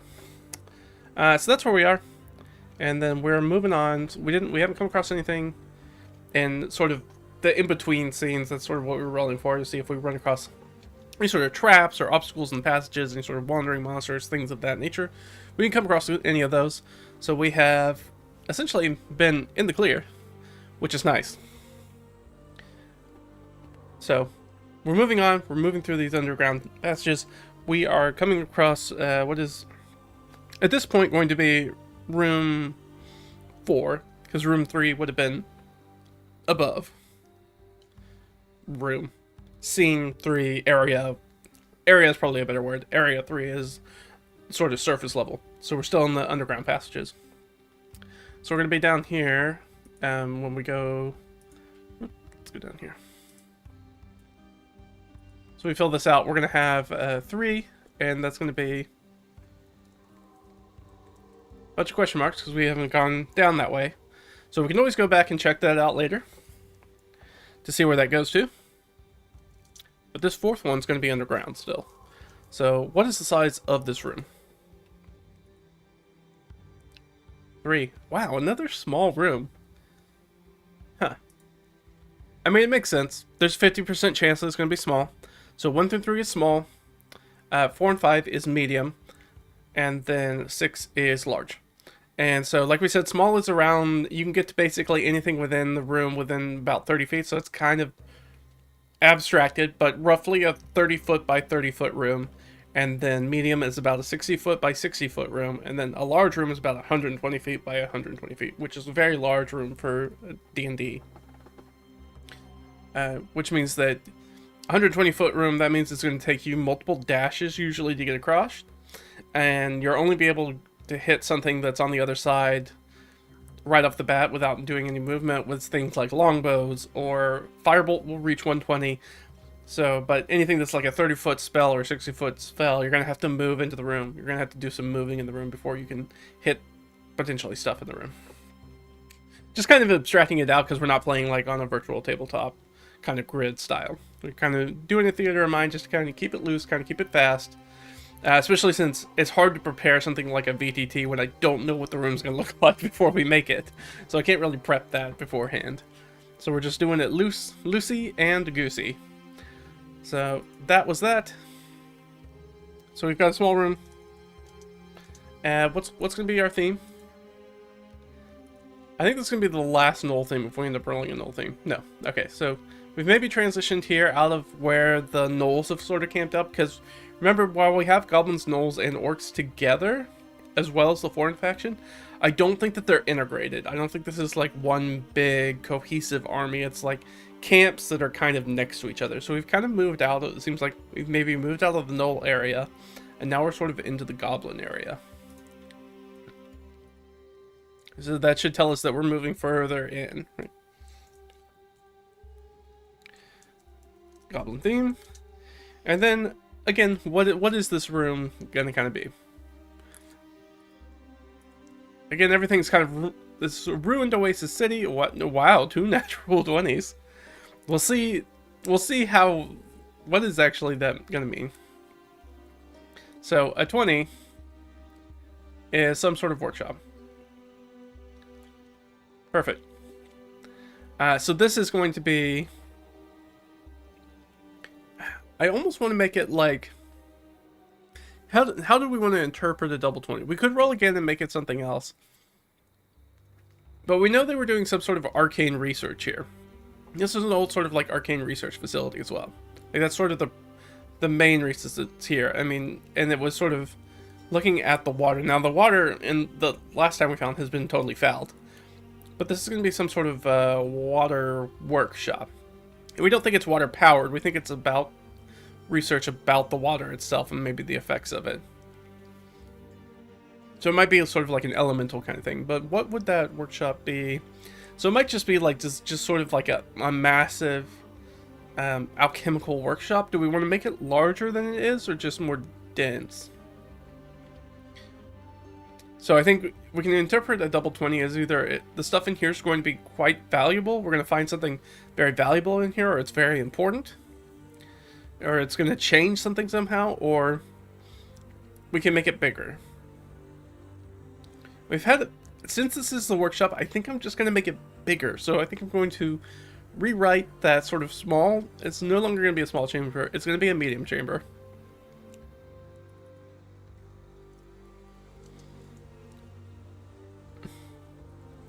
And this is going to be sort of like an alchemical workshop. So this is where they were doing like all their sort of experiments with the water and trying to figure out the properties of it and things like that. So there's big sort of like alchemical chemistry. So there's like alembics and all sorts of stuff there kind of around, test tubes, flasks, that sort of thing. And I think it's massive. I think there's probably big tanks. There's probably all sorts of stuff. So I also want to know, like, what is the condition of this place? So I'm going to roll twice and kind of on my conditions and then, sorry. I'm going to redo that because it's a D6 roll. So I was thinking 2D6. Oh. Okay. I think, let me double check. It's up here. Okay, so it's uneven. So parts of this totally ruined. So parts of these have been absolutely obliterated. And other parts of it are perfectly functional. And so there's like different spots. Maybe like, maybe let's wait for maybe the dressing to see if the dressing gives us any information. but it seems like it's been like partially destroyed. We'll do that. Let's say that. So let's say like partially destroyed.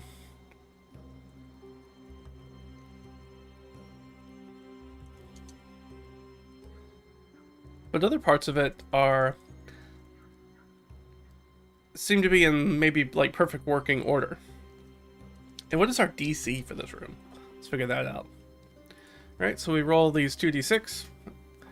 Alright, so 5. That means that it's a base of 10. Then we roll another d6 to add to it. So it's DC 12.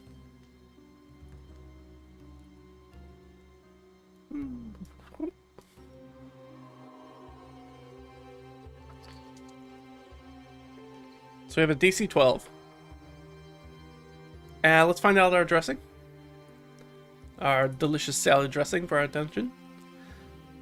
Alright, so for this scene, we have this big alchemical laboratory. Let's look at... So we got 6 and 9. So there could be some sort of vermin in here. And we have a clue that telegraphs danger. Ooh, we did not go back and tell... I guess the clue that telegraphs danger for that first room was that we shouldn't climb up that pillar, right? That this whole thing might collapse if we stay around in the gymnasium. So we could say that. Do we want another... I want to do something that's not clue telegraphs danger. I try not to duplicate them until I start running out of stuff. 16. So it was 16. Okay, so it's got an odd room shape or orientation. I think this is like a stepped. So instead of like, of course, most rooms are usually flat, right? So I think instead of having it be like flat, it's like at a slope. Like there's benches. It's almost sort of like amphitheater style. Like there's a layer where there's a whole bunch of stuff, and then another layer down that's a few steps down, another more stuff and more stuff and more stuff. And I think that there's maybe like a channel or something of water that kind of flows through it, so that way they can have the water that flows through it, and so it's always moving, so it doesn't ever stagnate. All right, so it's sloped, or that's why it's all screwed up. Maybe it's supposed to be flat, and maybe part of the room has collapsed. Let's go with that. So let's say, yeah, it's like a partially collapsed.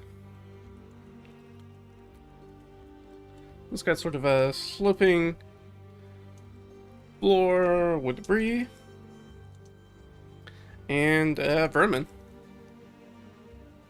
So I mean, sort of a trivial monster. Like there's gonna be some sort of like rat swarms or insect swarms or something else that's gonna be in here. We'll figure out what that is in a minute. So we'll have to deal with it if there's not any, especially if there's not any kind of big baddies, like threatening creatures in here. And so let's find out exactly what's going to be in here. 2d6 for our room table. Okay. Well, that's not great. So 4 is another hot. So that's a hazard, obstacle, trick, or trap. Now, part of this place is perfectly pristine. So I get the idea that maybe there's going to be a trap in here, and maybe there's also going to be an area that's hazardous to us. So instead of doing like one massive, really dangerous one, we're going to have 2 separate ones. And then we're going to have the vermin that are also going to be a problem. So we've got that vermin. We have a hazard. And then we also have some sort of trap. And we can detail those down here. So what we'll do is I'll actually just... Let's do a hazard, trap, and then we'll figure out what our vermin. And actually, we'll just put that up there. We'll put it up at the top. That's fine. I mean, I think if let's lean into maybe that sort of Oasis study thing, where it's going to be sort of like an insect scarab swarm. So we'll do like insect swarms. I think that works out really well. Like, of course, right, we have this water in here, and maybe the water is a little bit slower now because part of it's been destroyed, so now there's become like a breeding ground. Might be anything from sort of like really nasty mosquitoes to scarabs to things. Anyways, it's become a nice breeding ground for all sorts of disgusting, buggy kind of things that are just going to be swarming through all the wreckage at us.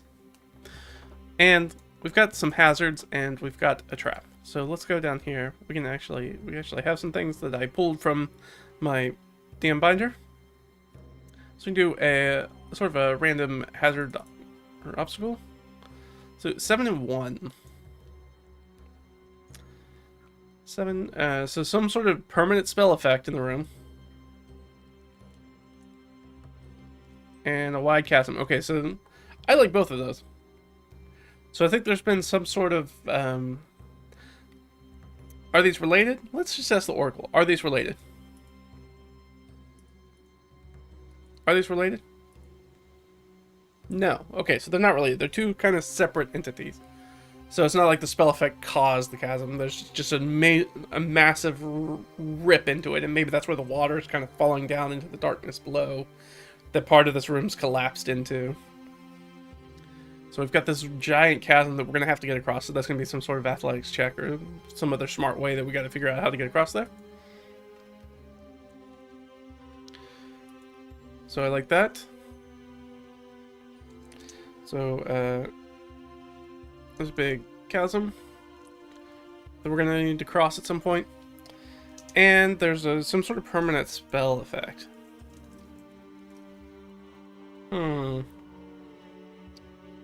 Let's find out. So I have sort of on my trap side. Let's give a trap or trick type, and maybe that'll kind of help us figure out what exactly that spell effect is. We'll roll twice. 4 and 8. Alright. Alright, so straight up murder trap just does damage. And then 8 is an animator.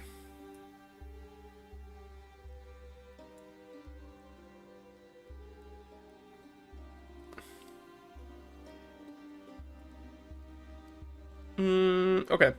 I'm trying to think. I'm thinking that, like, the animator could be, like, rather than actually animate gear, like an animated object kind of creature, because it's not really supposed to be a fight in this room.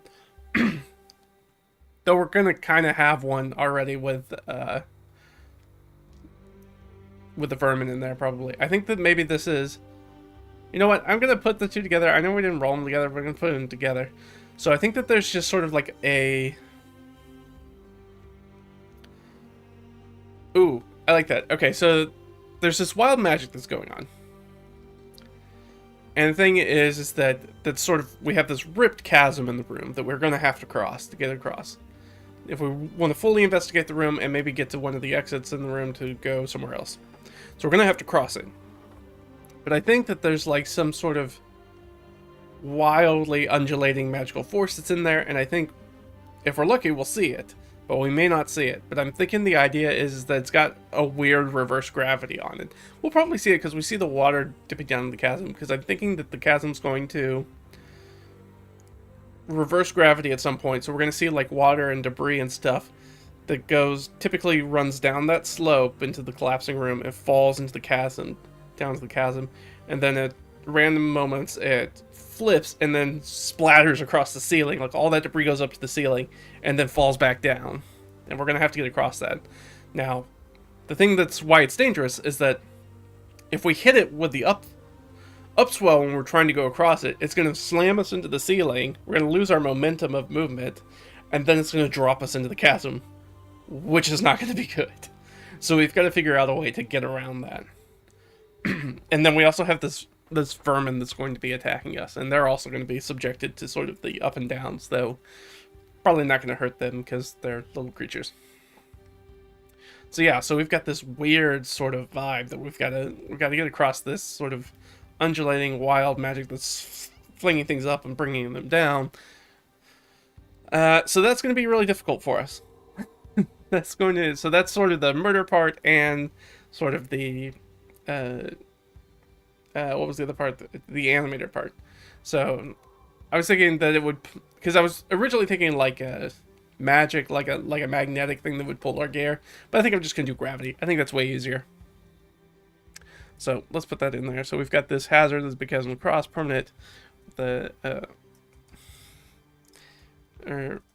not anti-gravity, but reverse gravity swells.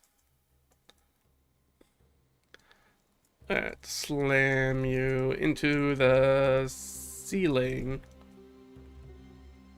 when trying to cross. So that could be really, really dangerous for us. Now, luckily, this room's DC is relatively low, so hopefully there's not going to be a problem. And we can mitigate some of that risk. And then we need to figure out what the trap is. So we can use that same trap. Usually we do like a D4 and then a D12. So let's do that. We'll roll 2. I like to roll twice and then pick whichever one feels the best. And then D12. Okay, let's re-roll that. Alright, so 1, 2, and 2, 7. Alright, so let's figure out what the 2 and 7 are first. Okay, so it could be an anti-magic dispel. Could be some sort of detainment.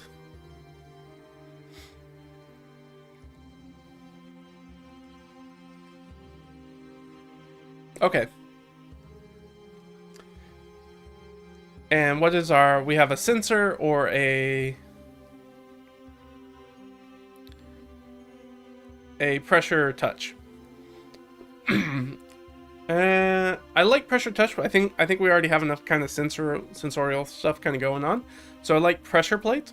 So there's maybe some sort of pressure. So we're going to make this a little bit more difficult on ourselves, because why not? We're going to stack the opposition against us. So we know that we can jump across, but there's going to be some sort of pressure plate on the other side that's potentially going to shut off. We're going to drop like bars down over the doors. Is going to trap us in here if we set that off. So it's going to lock us into this room, right? It's going to detain us in this room. So now that's something extra that maybe we need to avoid. We also have to see if we see it. So pressure plate, opposite side of chasm. Locks, or let's say bar doors.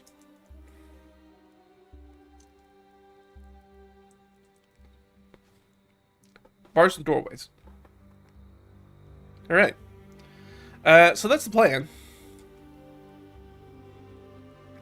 Now, we've walked into this room, or we're getting into this room. Now we need to make a perception check. How much of the stuff do we actually see? Because we might not see any of it. Now, we're given an odd advantage because she has multiple people with her. Yeah, we nuked that DC. And I don't think it would be any harder than that. Not that it would matter anyways. That would only push it up to a 15. So we walk in there. We're kind of looking around. We're like, oh, this place is super weird. But we did roll 2 4s, which means that there's also treasure in this room. There should be actually... We got treasure times 2. Which means that there's at least some sort of magical item in here. If we can find it. But with that DC being so low, there's a good likelihood we will. Alright, so we kind of walk in here. We got assaulted by some vermin. And I'm going to wait till, just to make it a little bit more dramatic, as soon as we get probably 50% of the people over there, or we trigger the trap, or something like that, whenever it seems the most inconvenient, that's when the vermin swarm is going to appear and make itself a problem. Just to make it extra hard on ourselves, because why not? Right? This is supposed to be challenging. We rolled things that are supposed to be hard for us. There's a reason why there's no monsters in here. This is a crappy brew. But we've got a number of things, so we're going to... So the question is so I want to ask this oracle question, because we did a pretty good perception check, so we should be able to see most things in this room. So do we see whatever the magic item is on the other side? Does it catch specifically Leah's attention, being the most magically inclined of the group? Do we see a shiny bauble that we desperately need to get to across the room? I think it's extremely likely. We really need a hard reason to go across that chasm. So +5. No, okay, so it's hidden somewhere. It might be under the rubble. So we don't see it. Does Leah have detect magic? Because I feel like this is the time where she might do something like detect magic. She does detect magic, We do know that this is parts of this place is pristine. Sorry, I know you guys can't see that. She does have detect magic down here, though. There you go. So we do know that parts of this are pristine. So she has a good idea that there's probably something magical here. So she's going to take the time to cast detect magic as a ritual, because she doesn't want to just cast a spell for something like that, for a utility spell, if she can cast it as a ritual. But that does take time, which means if we're just sitting around not doing anything, that means there's a chance of more wandering monsters are going to show up. Now, we know that we almost got caught by them once. Could get caught again. Not this time, though. Now, okay, question. This is an oracle question. Are they still on our tail? I think that's 50-50, because if so, I'm going to roll again. No. Okay. So, those footsteps we had apparently haven't raised any sort of alarm. We haven't heard anything. In the sort of meta-narrative of what's going on within the dungeon, it doesn't seem like anybody's actively looking for the group at this point. Which is great. Which is very good. Which means that it was just a surface level, street level patrol that was just going by, didn't check in on the gnolls, didn't do any of that. Great. So we ran away from what we thought was a threat, ended up not being a threat. It's just a passive thing that happened. Random dungeon patrol.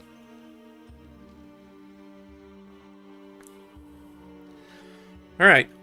So I think we search around on this side. We're gonna search through the rubble.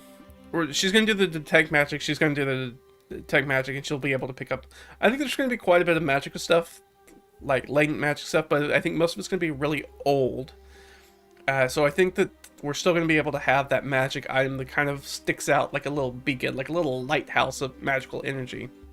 Now the question is that, knowing that, can we see it on the other side? I think it's extremely likely again.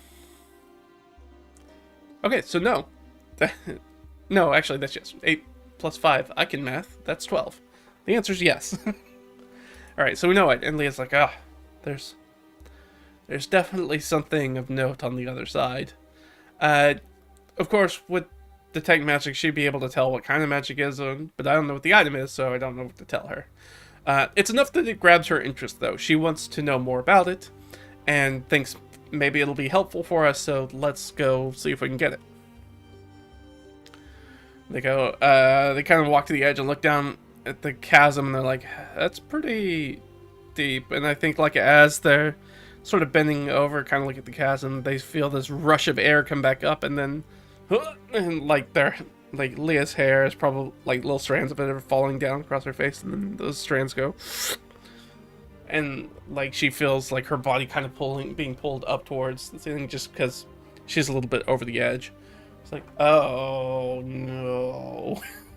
Oh no, that's bad. And then see all this sort of debris and water starts to fly up against the ceiling. And I'm sure there's lots of, like, water damage, water marks across it. And then after a while, the reverse gravity stops and all that water spills back down into the chasm, splashing all over the place. Debris kind of peppers them along the edge. Falls back down into it. Okay. Well, that makes things a little bit more difficult. So I am going to say that this is going to be a more difficult crossing. So we're going to take that DC 12. We're going to add 3 to it because we think this is going to be a harder challenge to get across. At this point, we've seen it. Do we see the pressure plates? This will be an investigation. Again, it's going to be hard because they're not anywhere close to it. I'll let Leah do it because she's the one that's kind of here. She does have advantage though, and she does have a pretty good investigation. She has a +5 to the roll. Okay, so we got it on the die. She goes, wait, what is that? And she kind of points over there because we can see that, like, the floor is different there, right? Most of it's been sort of this stepped stone and collapsed, and then on the other side we have, I'm thinking like brass floor plates, or grate or something like that looks like it's movable. We might even see it, actually, probably that's how she sees it, is that as the gravity reverses, they could see it, like, a little bit. Because it's like a click plate, right? So we see it actually go up a little bit. Like, wait, alright, so we have to not land on that. So, how do we get across?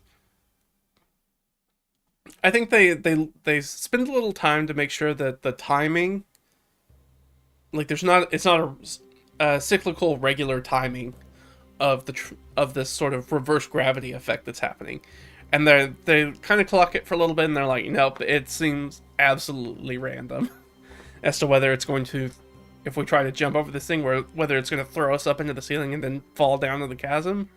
Is it going to throw us up to the ceiling and then last for half a minute so we can pick ourselves up and keep running across and then fall at least on the other side of the chasm? Or, are we going to try to jump and there's not going to be any reverse gravity? Like, it seems absolutely random to them. So, but we are spending some more time, so let's see if the wandering monster shows up. No. Okay, good. Alright, so we're going to fashion some way. How are we going to get across this thing?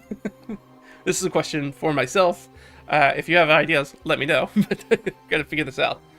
We have some basic information. We have some basic stuff. We don't really have any good utility spells that would work really for this. Leah doesn't.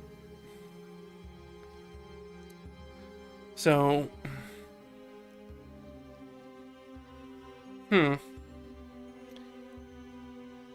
so here's a question. This is just an oracle question. Is this something that we could just jump? Like, without having to do a lot of affair, is it literally something we could just jump? Like, is it too wide? So let's ask the oracle. I think it's unlikely, so -3. I don't think we can just jump it. Yeah, no, we can't. It is way too, in fact, that's a natural one. It's way too far. So far that we're going to have to use probably like 2 ropes to get across it. Like it's a little bit, once we tie knots and stuff, it's longer than the 50 foot of rope would use. So we're going to have to use 2 ropes together. Which means if somebody ends up falling, they're going to fall quite a bit, even if they don't hit the bottom of the chasm. So they can really hurt themselves. But we also have to figure out a way to get to the other side, which we don't really have a good way to do. Other than, we could try to lower somebody all the way down to the bottom. But if we lower somebody... Can we see the bottom? Let's ask that. Can we see the bottom? Yes. Okay.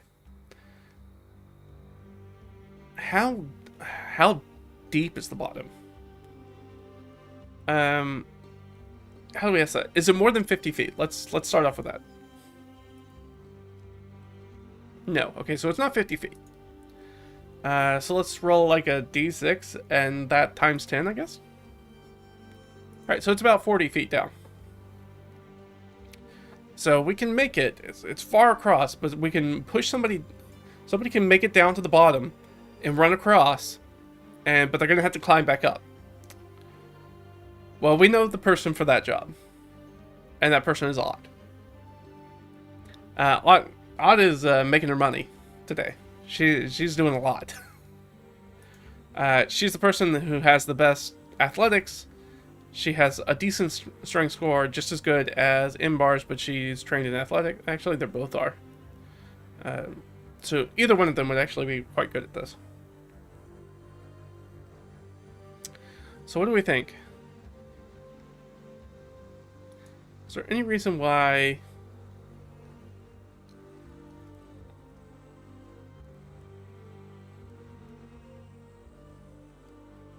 Yeah, I think we're still going to send Odd. But if something bad happens on the other side... Well, Odd's more likely to be able to pull herself up on the other side and be dexterous enough to get around the trap. The pressure plate trap. Because it's like right on the edge. So she's slightly got a better dex save. So we'll send Odd. So that's the plan. So we're going to lower her down. We're going to wait. We're going to wait for one of the... We're going to get her tied up. We're going to tie 2 ropes together so she can get down and across. Do we have anything for her to secure things to when she gets over there? Like, any sort of spikes or something that she can hammer in? Not on them. Not on them. Not on them. No. So, will be able to investigate that, but she has to get across the chasm first. So they wait for the reverse gravity to shift, all the stuff comes raining down, and then we, on belay on, repel on. And so everybody sits back and kind of feeds her line. They're all, everybody's all in line behind, holding the rope and feeding her down as she tries to repel, hopping down. I guess, I don't really... There's not a chance that she's really probably going to screw herself up rappelling down. So, I guess we just need to know... Does she make it to the bottom before the reverse gravity hits? Again, we said this is random, so it's got to be a 50-50 shot. If we roll 11 or better, the answer is yes. Nope. So, here's what happens. So she's rappelling down. Rappelling down. She probably... How far does she make it? So we know it's about 40 feet down. Man, she makes it 30 feet down. And then the reverse gravity starts. And they see the debris start to lift. The water start to not tumble down. Starts to pick up. And, right, Ott's rappelling down. She's bouncing off of it. And then... the reverse of that gravity starts to happen, and the line slackens, and then she feels herself falling up. Alright, everybody else is going to have to make basically a straight save, and they're going to try to pull the line back in. They're basically going to turn and run back towards the entrance to the room, because that's the easiest way to pull in line. And so they're just like, hustle, run, run, run, run. So let's do an athletics check. We'll let Inbar do it. And she's going to have advantage. She has a bunch of people with her.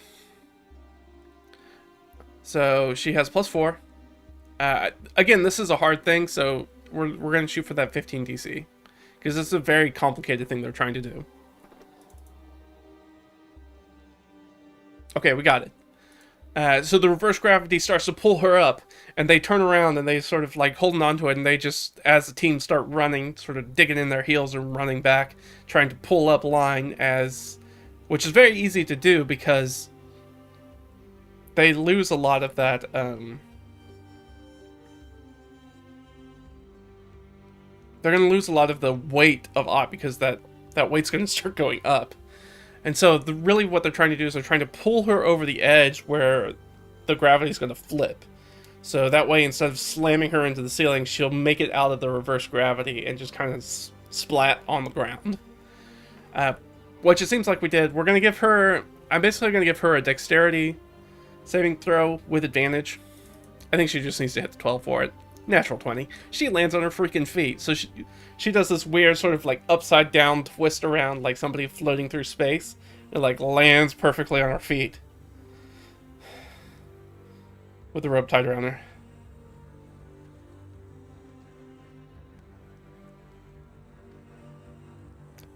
her. Perhaps we should do it while it's up instead. How tall is the room? Let's ask that. I can't imagine a d6 or 2d4 times 5 maybe. Alright, so it's 25 feet tall. That's better than falling down. But it's like guaranteed damage if they jump into it rather than maybe falling. Because they might fall too. So they're going to take guaranteed damage falling up. And then if the thing switches, they'll definitely take damage falling down. It's a very complicated hazard. I may have overplayed my hand here on myself. This is going to be really difficult to get across. If that's the case, then I think they're gonna wait and they're gonna try to do it again. So, D12. Does anybody show up while they're doing it? Nope. All right. So same thing's gonna happen. They're gonna repel her down once the reverse gravity goes. She's gonna run down. She's gonna try to get it to the bottom. Does the gravity reverse on them? Yep. Same thing. All right. We've got to make an athletics check. We're gonna make the athletics check. She's gonna make the dexterity saving throw. Another natural 20. She lands on her foot. She's feeling very confident about making that transition now. We wait again.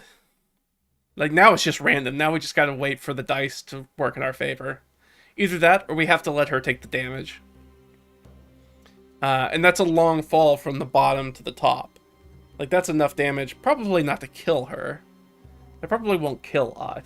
But it's gonna really hurt her if she ends up falling that much. Because she can fall up to, what, 60 feet? If she makes it all the way to the bottom? That's 66 of damage. That's a lot of damage. That's enough to basically KO her. So we don't want that. So we're gonna wait again. Nope, nothing happens. Alright, we rappel down. No problems here. Everybody's kind of in the motion now. We all know what to do now. They're getting weirdly practiced at this now. So they're probably hurrying up. I think that because they can hurry up now, I'm going to give them a modifier for the reverse gravity, because now they're hustling. Now they know exactly what to do. They know what happens if it goes wrong. They're moving fast. Alright, so does she get down to the bottom without the reverse gravity? So I think... So the way we did that, so does she make it to the bottom before the reverse gravity? We need to roll 11 or better. She has a +3, so that's actually going to take it down to an 8 or better. Yes, yes, absolutely. So we're gonna ride the natural 20 and be like she's gonna have advantage scrambling back up, and if she can scramble back up, then she's gonna do it before the reverse gravity hits. She did it. So she's pulling herself up the other way. On the other side of it. Before she gets to the edge. Now she's up there. She's got to make that we'll just call it a dexterity saving throw because she's done a whole bunch of the athletics checks to basically, I guess it could technically be an acrobatics check, which she's better at. So she needs to acrobatics jump over sort of like the brass pressure plate. We don't know what it does. They don't know what it does. We know what it does. Can she get across that? I think so. Hopefully. Nope. Well, we got one person across. But she does smack.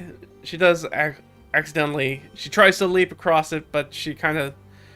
Maybe she gets caught by a little bit, like as she's trying to pull herself up and leap over. She gets caught by the reverse gravity starting up again, and it kind of pulls her footing out from behind her, and she unfortunately just kind of like tumbles and rolls across the brass plate instead. And then we see the ding, and those bars come down over the doors, locking us into this chamber.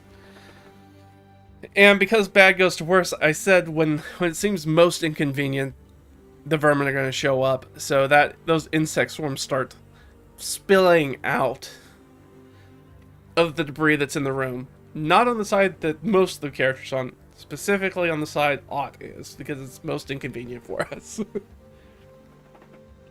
And so nobody can get across probably without hurting themselves, and she's going to have to find some place to either secure the line or she's got to take on these vermin by herself. Now this is a minor thing, so it's going to be a trivial... I'm going to say it's going to be a trivial thing, so it's not going to be enough of a swarm to really become like a full-fledged kind of encounter, like a absolutely going to kill her kind of thing. So it's not going to be that, but it is going to be an encounter. So we're not going to let it go above sort of what is the trivial level here. So let's do this. So we're going to do swarm. Let's do it by CR. I said these were insect swarms, right? Yeah. And really this is just for one person. I mean, it could just be, it's just one swarm then, I guess. I don't... A deadly swarm. That's if I'm being nice on myself. Am I being nice on myself? We did a lot of hard stuff, but we didn't really have any negative effects from it. So let me see. Let's ask the Oracle. Is this sort of a trivial encounter for one creature, or is this a trivial encounter? Is this a trivial encounter for one creature? 50-50. Yes. Yes. Okay. Good. Woo. All right. So she just needs to deal with the one swarm, one insect swarm that's over there. Actually, because that's easy, let's make it a swarm of rats. We're going to say a swarm of rats, but it's really a swarm of insects. It just has a lower CR, so we're going to use the rats. So let's do a swarm of rats.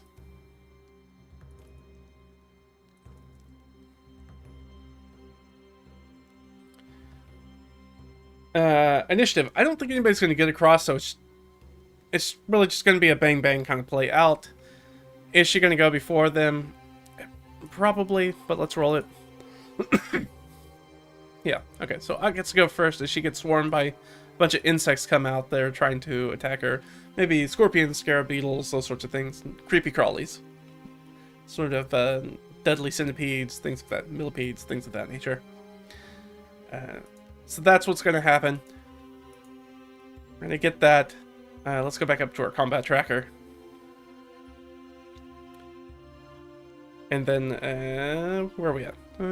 Combat. Where? There we go. Combat tracker. Yeah, jeez. Alright, so again, it's just going to be odd, and then we're going to have bugs. Good old bugs. Now, I don't think the bugs have a lot of hit points. Or they have 24, which seems like a ton. For swarm. Alright. Well, they have 24 hit points. She gets to go first. I think they're surrounding her. I think she's just going to pull out her spear and go to it rather than try to kite them around. Also because I don't think she has a lot of leeway of movement because she still has that rope tied around her. And it's all the way across, like linked across there. And I think they're feeding her slack so she can move as much slack as they can give her, while still making sure that like nothing weird happens.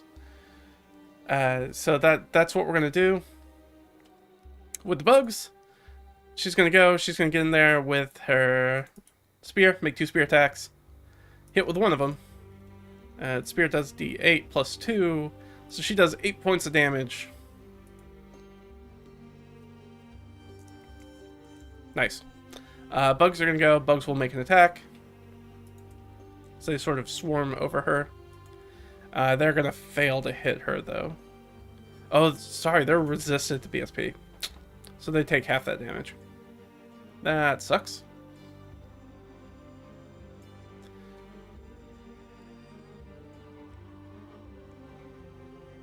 Oh, and they do 2d6. Dang. Luckily they didn't hit her. But yeah, those are...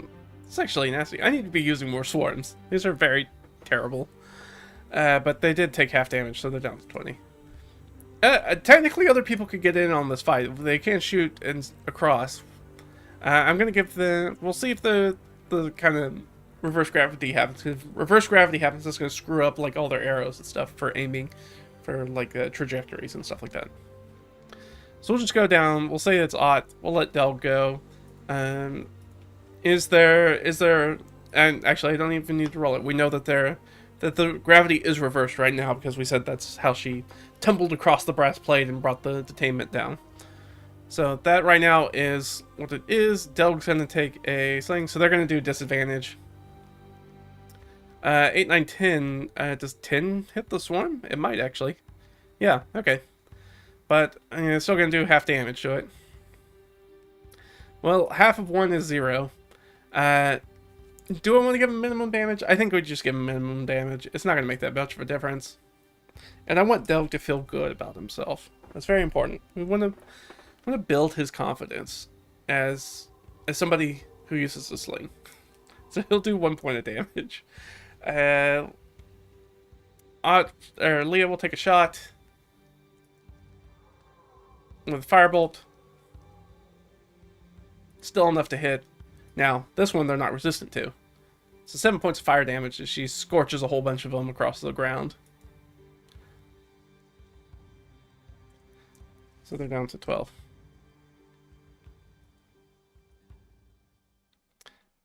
Is Inbar gonna... What's Inbar's arrows looking like? Her arrows are okay. Yeah, sure. She'll shoot some arrows, I guess. Why not? She'll hit. Sure. And that's D8 plus 2, and then it's halved. So 7, half of 7 is 3. So 3 points of damage. It's not much of a fight.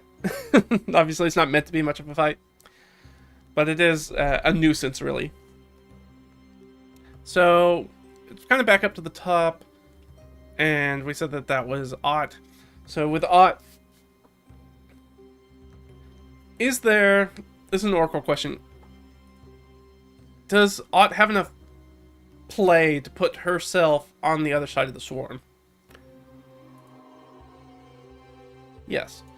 Okay, so follow-up question. If she can put herself on the other side of the swarm, can she in one action just kind of...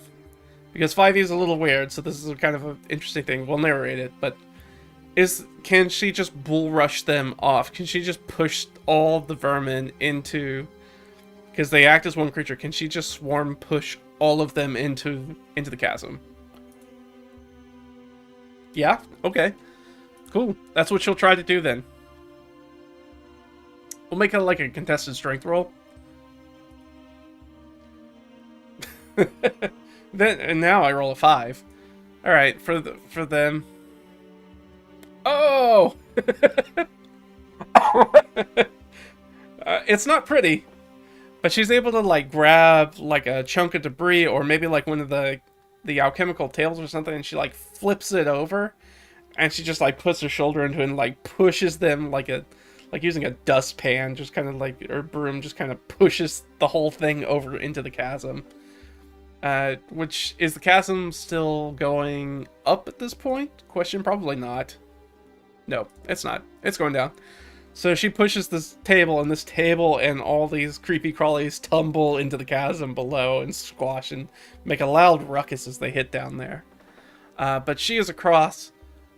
Can she find anything to tie this thing off to? I think probably so. We just said there's a heavy table. There's got to be something we can tie that against. So almost absolutely +5. Yeah, 20. Easy. Very easy to find a heavy object to tie it off to. So she can tie that off, and then they can make their way across. People on their side can probably find something to tie it off to, and now they at least have a rope bridge that's kind of across. And so everybody else can scramble across. So we'll give everybody else, I guess, an athletics check to make it.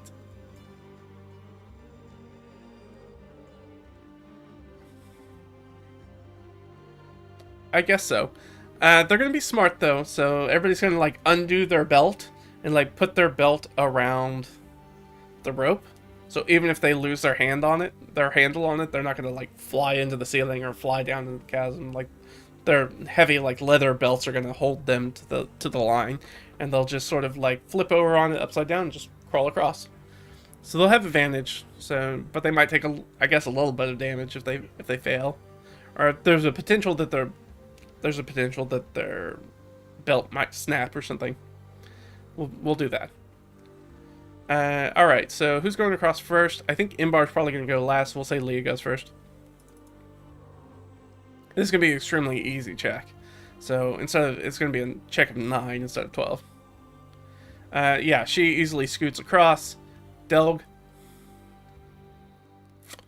Delg might not make it. Delg does not make it. So Delg's having some trouble. Here's the question. Does his, like, belt break, or does his belt break? I think that's extremely unlikely. -5. No, that's a 10. Which is technically a no, but he's probably gonna drop something. Maybe something falls out of his backpack. He doesn't have a lot of stuff. So the big question is it his healer kit? Because if it's his healer kit, they have to go down and get it for sure. Because they are definitely going to need that thing. Is it his healer kit? Please say no. No, thank you. Thank goodness. So we're just going to say It's probably his dagger. It's most likely going to be his dagger that falls out, because it's probably not secured. Yeah, okay. I'm going to give him a bonus to that. Alright, so he lost his dagger. His dagger fell in there. That's fine. I am perfectly fine with Delg losing his dagger. That is not a concern of mine. Almost every humanoid enemy we'll come across will have some sort of weapon he can replace that with. Or he can probably borrow somebody else's dagger. I think some of these characters have multiple daggers on them. Not that he uses dagger most of the time anyways. Alright, so he drops his dagger, but he scoots across. That leaves Inbar. Inbar's going to... I think Inbar's going to take the rope with her. So... I think she's... How's she going to do that? I think they're going to try to do like a... She's going to do a running jump, and then they're going to yank on it. Yank on the rope as much as they can. To sort of kind of pull her across all the way to the other side. Does that seem feasible? I mean, I don't... Probably not, really. We already said it's a super long jump. But maybe. So -3. Oh, but okay, yeah. Alright, so it was just like just out of reach from the jump. So they think like if she jumps and they jerk her hard enough, she can maybe latch onto the other side and maybe somebody can help pull her up. So athletics check. I do think this is going to be a hard athletics check. She's going to have advantage on it because she has the help. But she does need to hit a 15 with her athletics check. Which, her athletics check is only a +4, so it's not great. But she has advantage. She got it. Nice. So she leaps, a very Gimli throw the dwarf situation. She's like, leaps across, and she's like, ah! And they're pulling on the rope as hard as they can, and she kind of like chest slams into the other side. Oh! And they kind of pull her up onto the other side. And now they're in the room. They're on the other side of the room. They've dealt with the storm. They've dealt with the terrible, terrible chasm obstacle I set for myself. We did, however, trip the trap. And so, as far as we know, we are stuck in this room until we figure out a way out. But we do have the magic item. So Inbar is going to go find that magic item. I don't think she technically wouldn't have detect magic up anymore because I think it lasts 10 minutes. But she has a pretty good idea of where it is, and we've already passed enough checks that I feel like she can find it. He kind of pulls some rubble away, and she's able to find it. What is that magic item? And then I think after we do this, we're going to leave to figuring out how to get out of here till next time. And that'll be where we'll pick up in the next session. This room, I made a real bear of a room for myself. I love it and hate it all at the same time. Great job, me. I hate it. Actually, I've got the stuff in here. Alright, so we know that it is a magic item. So this is the table we're going to use. So, what's its potency? Big numbers? Low numbers. So, it's 2. It's going to be a consumable item of some type. Rarity? Ooh, but high rarity. 17. So we're still in tier 1 because we're level 4. So some sort of uncommon single-use item. So that's going to be a potion or a scroll, most likely. So let's go to... what's the best way to do that? Let's figure that out. Let's go to... there we go. Dodge up. That's probably the easiest place to look at this. 5e, where's our magic items? So we want uncommon magic items. We want some sort of scroll. Could also be a potion. Could also be a wondrous item. There's some weird wondrous items in there too that are single use. This will very quickly tell us. So there's potion of resistance, potion of water breathing, spell scroll of level 2nd or 3rd. Ooh, that would be super useful. If Leah could get her hands on the fireball scroll, that'd be really good. That'd be a nice, nice sort of back pocket thing. Everybody needs a back pocket fireball if you're a wizard. So yeah, let's just ask that. Let's just ask it straight up. Is it a scroll of fireball? Yes. Nice. Alright, I'm gonna just add that to her inventory real quick. I'm just gonna add this in. Scroll of fireball. Come on. Why are you not working? Why are you not working? Father. Alright, that worked. Alright, don't know what's going on with that. Scroll of fireball. Nice. So now we got a D&D low-level back pocket nuke. So that'll be useful for us. Why is it in here? Don't know. We're in here. We might as well search the freaking room for some other treasure. There might be some other stuff in here. Actually, we already made a good investigation on it. If there are any secrets, we do know what the secrets are. But let's figure out what the exits to the room are first. So let's roll some d6. 3. 1, 2, 3. Alright, so we're going to have one way out that way. Oh, actually, no, I rolled a 1. Sorry. And that's exactly how we got into this room. So this room is, looks like a dead end. Unless there's an exit. There could be secrets and exits. We made a good roll. So let's see. So left we already know heads back the way we came. Straight ahead. Nothing. To the right. Nothing. Back. Nothing. Down. Nothing. And above us. Nothing. Okay, yeah. So unfortunately we ran into a dead end here. So this is as far as this passage goes. Unfortunately, we're still stuck in the room though. The problem is that now we have to get back across the chasm. We got the one thing in here we wanted. But now we have to get back across the chasm. So that's a pain in the butt. But that's going to be a problem for next time me, not this time me. So that is where I'm going to call it. Thanks, guys, for hanging out with me and for going through this sort of insane Dungeon Delver 2. If you like all this content, obviously, if this is the first time you've seen it, I don't know what you're doing. This is like session 30-something. You should go back and watch the whole thing. I've got a playlist from the very first session where we're sort of building the sandbox and building the characters, and you can catch up on everything that's gotten us to this point. So go check that out if you're looking for this sort of solo RPG. You want to see how it works, want to see it in action. This is a really great way to do that. You can go check that out on the channel. You can also follow me over on Twitter, Red Ragged Fiend. We have the blog, website, redragonfiend.com, if you want to check that out. So I have a coffee link and a DriveThruRPG stuff. You can find that all in the description. If you have the ability to throw a few dollars at us, it would be things. One of the things I'd like to do, maybe if I get enough money, is I'd like to replace doing this where I'm mapping it by hand. I wanted a way to put it on the screen, so I'd like to have a nice little Wacom like bamboo tablet or something. I just didn't, there wasn't right now a really great way to do that. I'd love to be able to do that in the future, so any sort of dollars you kind of throw at me kind of goes towards stuff like that.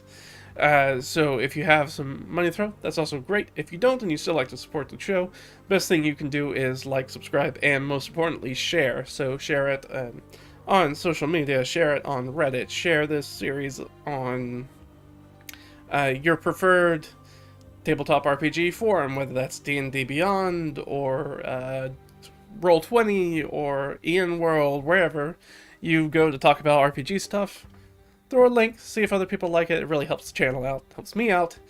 I think that's mainly it. Next time we do an on-off, if this is your first time.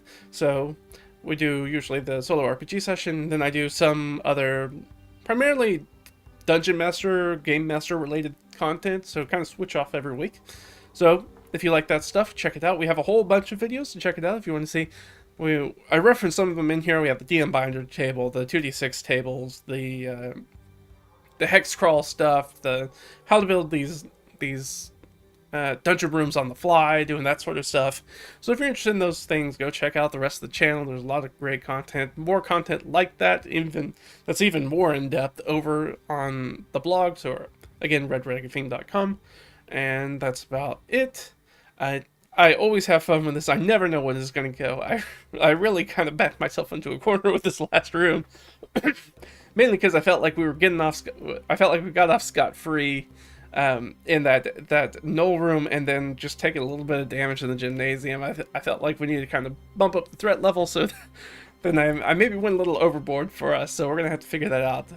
Figure out how to get the heck out of this room and back to where we were. And as soon as we backtrack, there's more likelihood that we'll run into wandering monsters and all sorts of crazy stuff. So if you like this stuff, make sure to subscribe and check out the rest of the content that we have on the channel. But that's going to be it for me. Always fun. Thanks for hanging out with me, guys, and I'll see you guys next time. Alright? Bye.